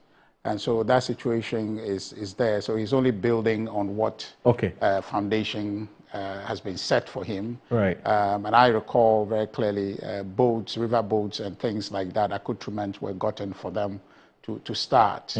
I think the participants So Annie has given us very useful information to enrich the conversation. Right, yeah. So she's just telling me that, we have Good Afternoon Ghana on Metro Television. Yeah. She's a host of that show as well. Okay. So she's just giving this, furnishing with this information that apparently when she interviewed the Minerals Commission's deputy CEO on the show, he was emphatic. He clearly stated that these guards we're talking about are actually whistleblowers. That's their job. They will not be armed. So they see the report. So just to enrich the conversation. Yeah. So as I was saying, that these blue water guards that are coming, they are not a novelty. Their predecessors were trained way back in 2022. They were called the river wardens. Minister, if he were mandated to give credit to his predecessor, he would have just called them river wardens as opposed to this very dramatic blue water guards and things like that. But then there's that. I've shared a story with Annie. She can post it. Since she's in the business of now posting things, she post that one so that her viewers can see that this thing is not new. And just giving. But you prefer river wardens? Oh no, I don't mind. You can call them any name, but at the end of the day, let the job be done. Okay. But I was saying that if the minister had linked his formation to that, it would have given credence to the effort over the years to fight corruption, and he's just building on. But the impression being created as though that this is just out of thin air is not true. It's been done. People were trained. Even some of the equipment, these blue water guards people are going to be using are equipment procured for the river wardens. So we should put that narrative out there so that we can move on. The minister, I don't doubt his commitment to fight corruption. Galamsey. But I think that Galamsey will fight him in a way that all of us must stand and defend him. I am one person. I'm not hiding behind anything. I can't do Galamsey, even if that's the only way I'll survive. Because I understand the connection. Okay, I understand. I've never stood anywhere, give me this place, or go and see this person I want to Galamsey for no reason. Right? I don't have all the money in the world. In fact, I don't have money, right? Well, I'm not sure about that. Well, that's okay. Don't do that. But the point is that if Galamsey is the last thing I'll do, I won't do it. Even if I have all the powers to protect me to do it, I won't do it. So I don't understand why some people do it. And I'm making this point to link to the statement I made about the minister whose commitment I don't doubt, at least for now, that he may likely not be successful. And I'm saying this in a way that we can all support him. At least those Ghanaians who are genuine, seeing the impact of this thing on our lives. Oh, so you see, here's the thing. 100 river wardens passed to protect Ghana's water body. So, okay, so that's what you're referring to? Yes, that's what I'm referring to. River wardens, that's Fatima Abubakar. Yes, exactly. Oh, so that's the first batch that graduated? Yes. This was in 2020. So the minister is essentially just... And when was this, 2020? 2022. So 2022. Yeah, so the minister was just building on this, which is good, which is good. So his commitment... just maintain river wardens. No, it's fine. Maybe blue water for purposes of looking new. So blue water warden is okay. But the point I'm making is that the minister faces a real challenge. Okay. And I want to commend Dr. Ken Ashigbe and his team of media activists, media coalition against Galamsey or illegal mining. I want to commend them. And Dr. Ken Ashigbe has demonstrated that he is a true patriot, a passionate individual who believes that this Galamsey thing must stop. There are thousands and thousands, if not millions, of Ghanaians who believe like him. But the thing is that we are not active. We are passive. We're not speaking about it. I think that we should support the coalition. We should support the minister. Because I know this thing, the escalation in the Galamsey thing you are seeing, these are NDC operatives who are doing it.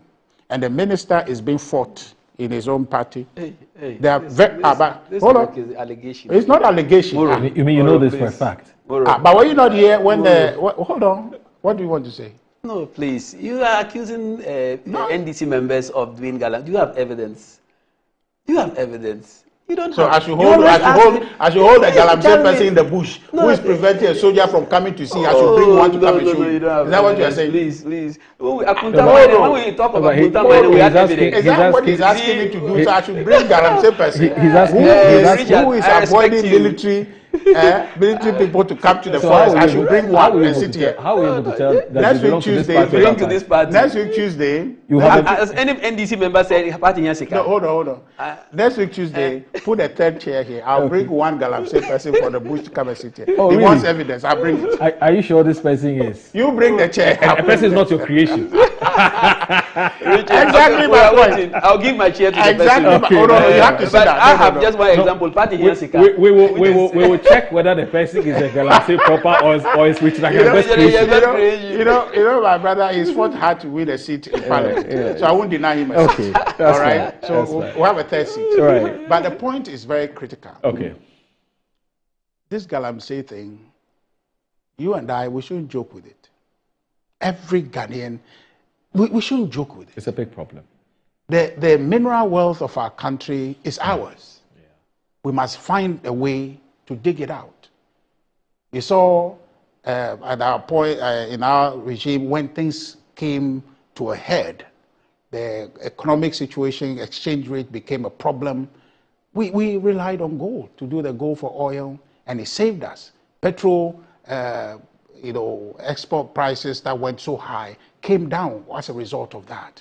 The NDC is creating a system to also build on that with the gold board thing. That's for us. That's our wealth. We can use it. We should use it. But we should regulate it. Cocoa export, as we speak, our cocoa export is in trouble. It's declining because of that. Because our buyers now want to be able to test whether indeed there aren't any chemical Yeah, residuals it's a in serious that. problem. You Yeah. understand? So everything we stand for as a people is under attack by this singular venture of some greedy people, some unpatriotic people. And sadly, I can tell you that there are people within the political class who are in this. That's why I use myself as an example, that there's nothing you can do to me to want. And there is open record. I haven't gone to anybody, show me this place to go and galamsey. I can't do it. I will not do it. It's not right. You understand? Because there is no value in you having money, okay, from gold, and then your country is endangered. That's blood money. Completely is endangered. We are beginning to see the evidence of the impact of galamsey, the chemical contamination across the country. We are seeing the impact of it. Don't ever think anywhere that you are sitting in Accra and this thing is happening someplace you have not been before, you have not seen before. So you're far removed. You're far removed. It doesn't work like that. It is not right. Look, I think toward the end of 2023, I went to visit a friend in Enchi. Asa, I think we should begin to have people go on excursion in these areas. I think it will do something to your head. And when you come back and they are saying galamsey, you won't think that it is something people are saying. You see it and how it's going to affect you. You feel we need a more radical approach? We need a sincere approach. The roughness around the tactics to fight galamsey is not working. Because it's gun, okay? It is people who are engaged in this. Their heart is not in the right place, and it's about money. When you come and they talk about it, your gun, you have to be angry enough or you have to find reason to shoot your gun, right? But when you are convinced that, look, this is money. We're in the bush, but look at all this money. You take part, you take this, you take that, and people who should be fighting it are compromised. So the economics of it, you understand? Is what is making the fight very difficult. But now we need to go to the heart of it. You can have all the money, but very soon enough, you begin to have children, and those children for whom you are trying to put this money and leave as a legacy for, they are disabled from the very means through which you got in that money. How would you feel? What use will that money be? You understand? We need to appeal to the emotional aspect of this, the common sense aspect of this. The rough political thing, the military thing of trying to fight it hasn't worked. People are determined for survival. They want to survive. They are not rational in thinking that what I am trying to do to survive actually is the thing that is killing me. After all, the end justifies the means. Yes, but here foolishly, the end doesn't justify the means. In whatever measure you put to it, it doesn't justify the means. It's an insanity. It is completely unacceptable. Okay. It's wrong. Richard, So what the minister is doing, sorry, you want to say that? Yeah, I just want to read. We have been accused of not reading messages when our viewers send them. And Okay. I have 4 I need to read quickly. I'll do Go this ahead, in go just a ahead. minute so that Doc would have his take. So you land and the Doc will come in. Musa from Abattoir in Asawasi says, Moro, Richard Hangwa is misleading himself. He thinks that by alluding that the OSP is intimidating the suspect, he is shaping public opinion to gain sympathy for the former finance minister. The circumstances under which Kwame Pepra was jailed were far less severe, yet Ken Ofori-Atta's actions have far surpassed that 3 times over.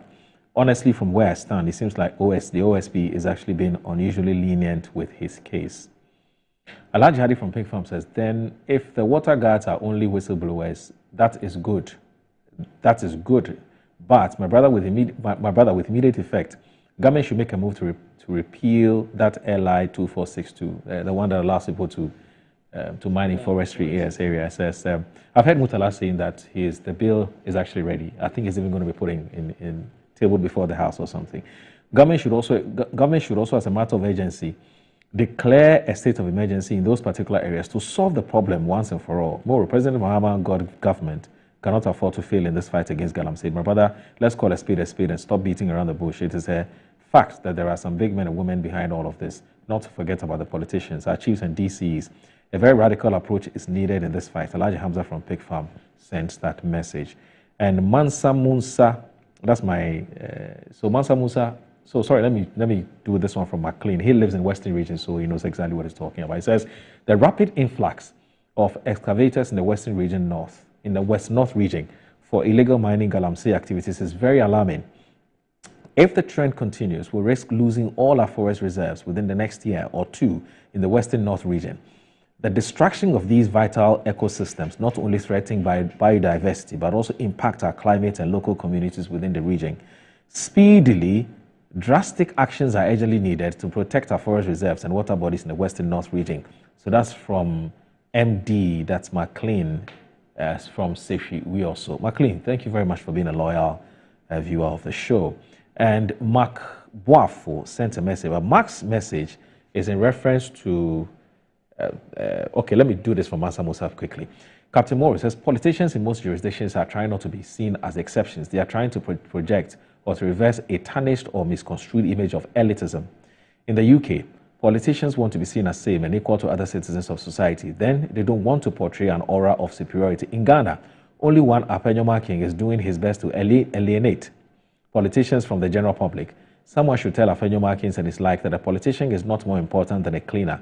This is the clever reasoning of intelligent politicians. Thanks and good morning from Masa Monsa.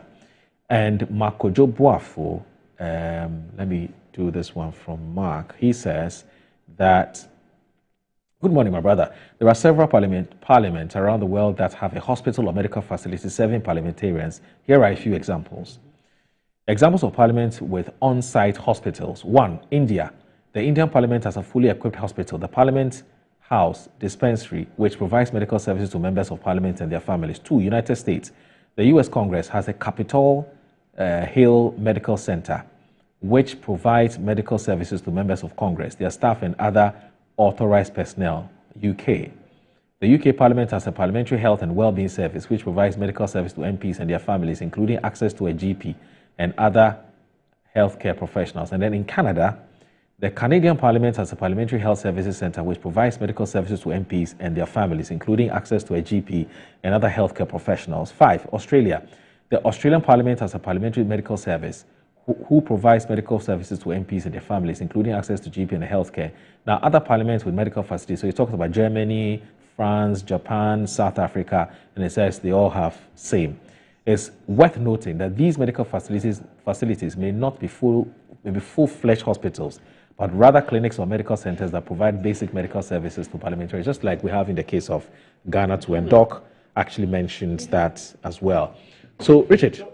I mean, this matter. Well, just 5 minutes. Yeah, we've gone past that. Yes, there's nothing. He sent it way earlier. Okay. See, so I think the Galamsey thing, there must be a very intentional approach to it. His Excellency John Dramani Mahama should lead on this matter. Now, this is not one issue. Yes, the buck stops with him. I have every confidence he will do his bit, but he cannot do it all by himself. This, for me, I can tell you that it's not brute force that is required. We don't require brute force at this point. We require common sense. We require appeal to people's nationalism, people's citizenship, people's awareness of the implication directly for their own survival, and escalate that in our communities. Education, our schools must get involved. Our secondary schools, primary schools, our universities. There must be a collective approach, a village approach to this. Some of the chiefs are behind this. There are very high people in the political class behind this. Okay, the NDC operatives who are in this, I'm not surprised. Look, if we don't stand today and spiritedly push this, under this NDC government, this thing will worsen, and even to a point of becoming a security threat to the state, because now they're in the bushes, well armed. Then you have your state security, even the military, having to try to get access, and they can't penetrate. You have a constituency chairman who said that the military didn't inform me, and so we can't allow them to go. NDC chairman. Wow. An egregious situation. That person should be summoned. His constituency should reject him. He's killing them. What kind of behavior is that? I am saying that the previous administration started this small-scale community mining schemes. Escalate that. Provide avenue for people to do it, but not in our forest, but not near our river bodies, so as to degrade them. Okay. I agree in total. If we have to mine gold, let's do it sustainably. This point where people are taking the law into their hands, people backing people because of the power vested in them by Ghanaians to protect our natural common resource, and they are abusing that power, such people should be hanged. Okay. Such people should be hanged. All right. It shouldn't matter to my brother that is NDC.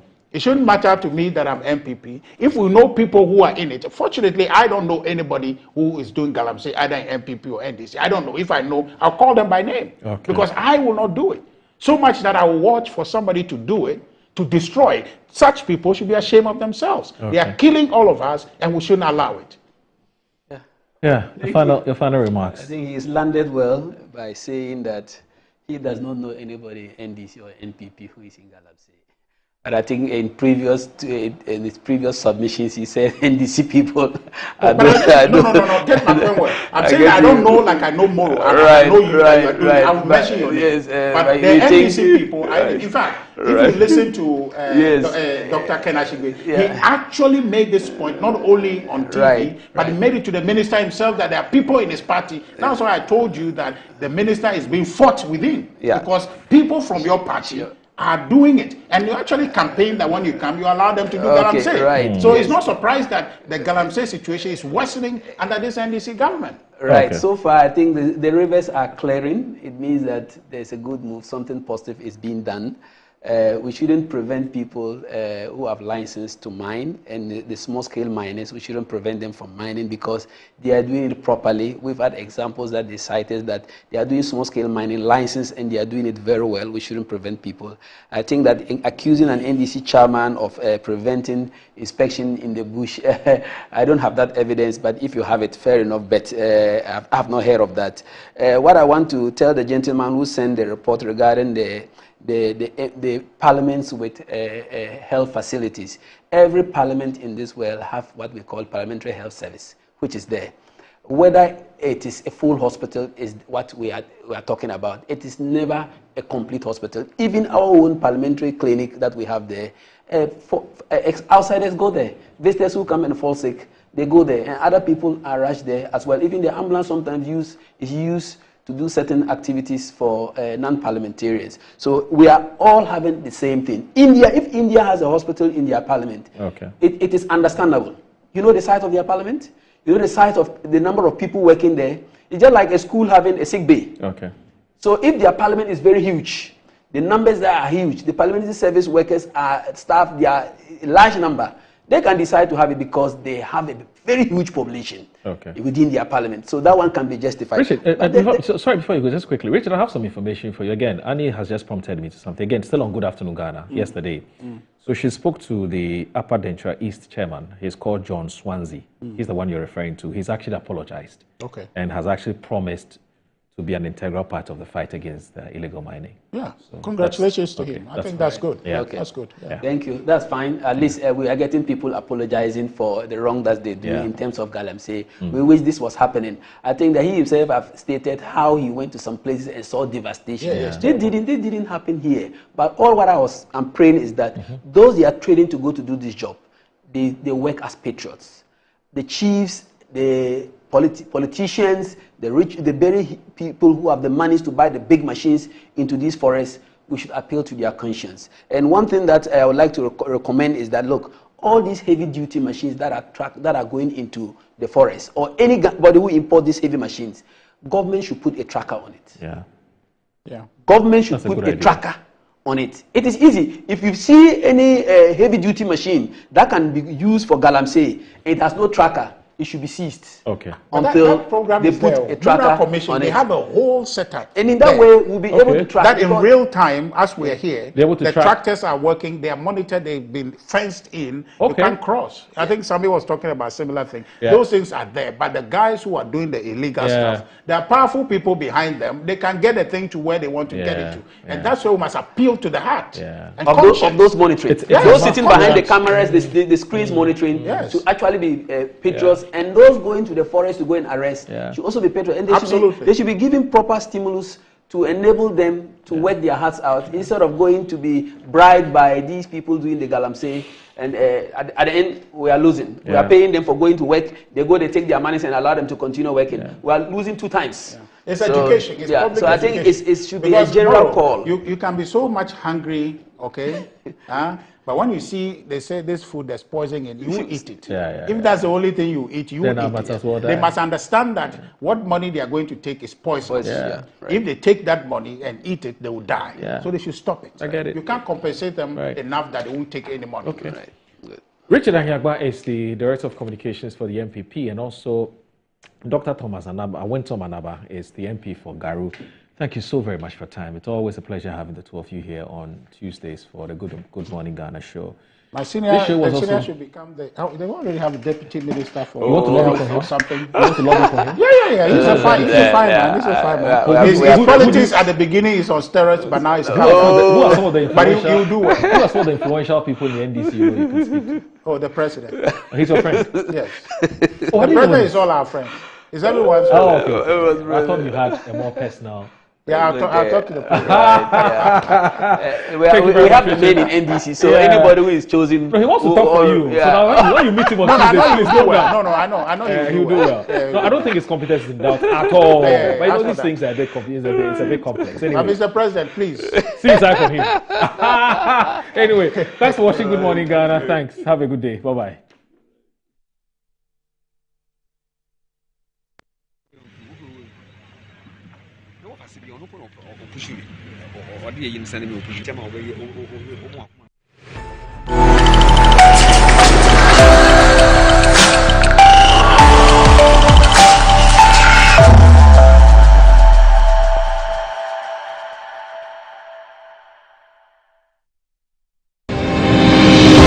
Celebrating hard work, commitment, dedication, and impact.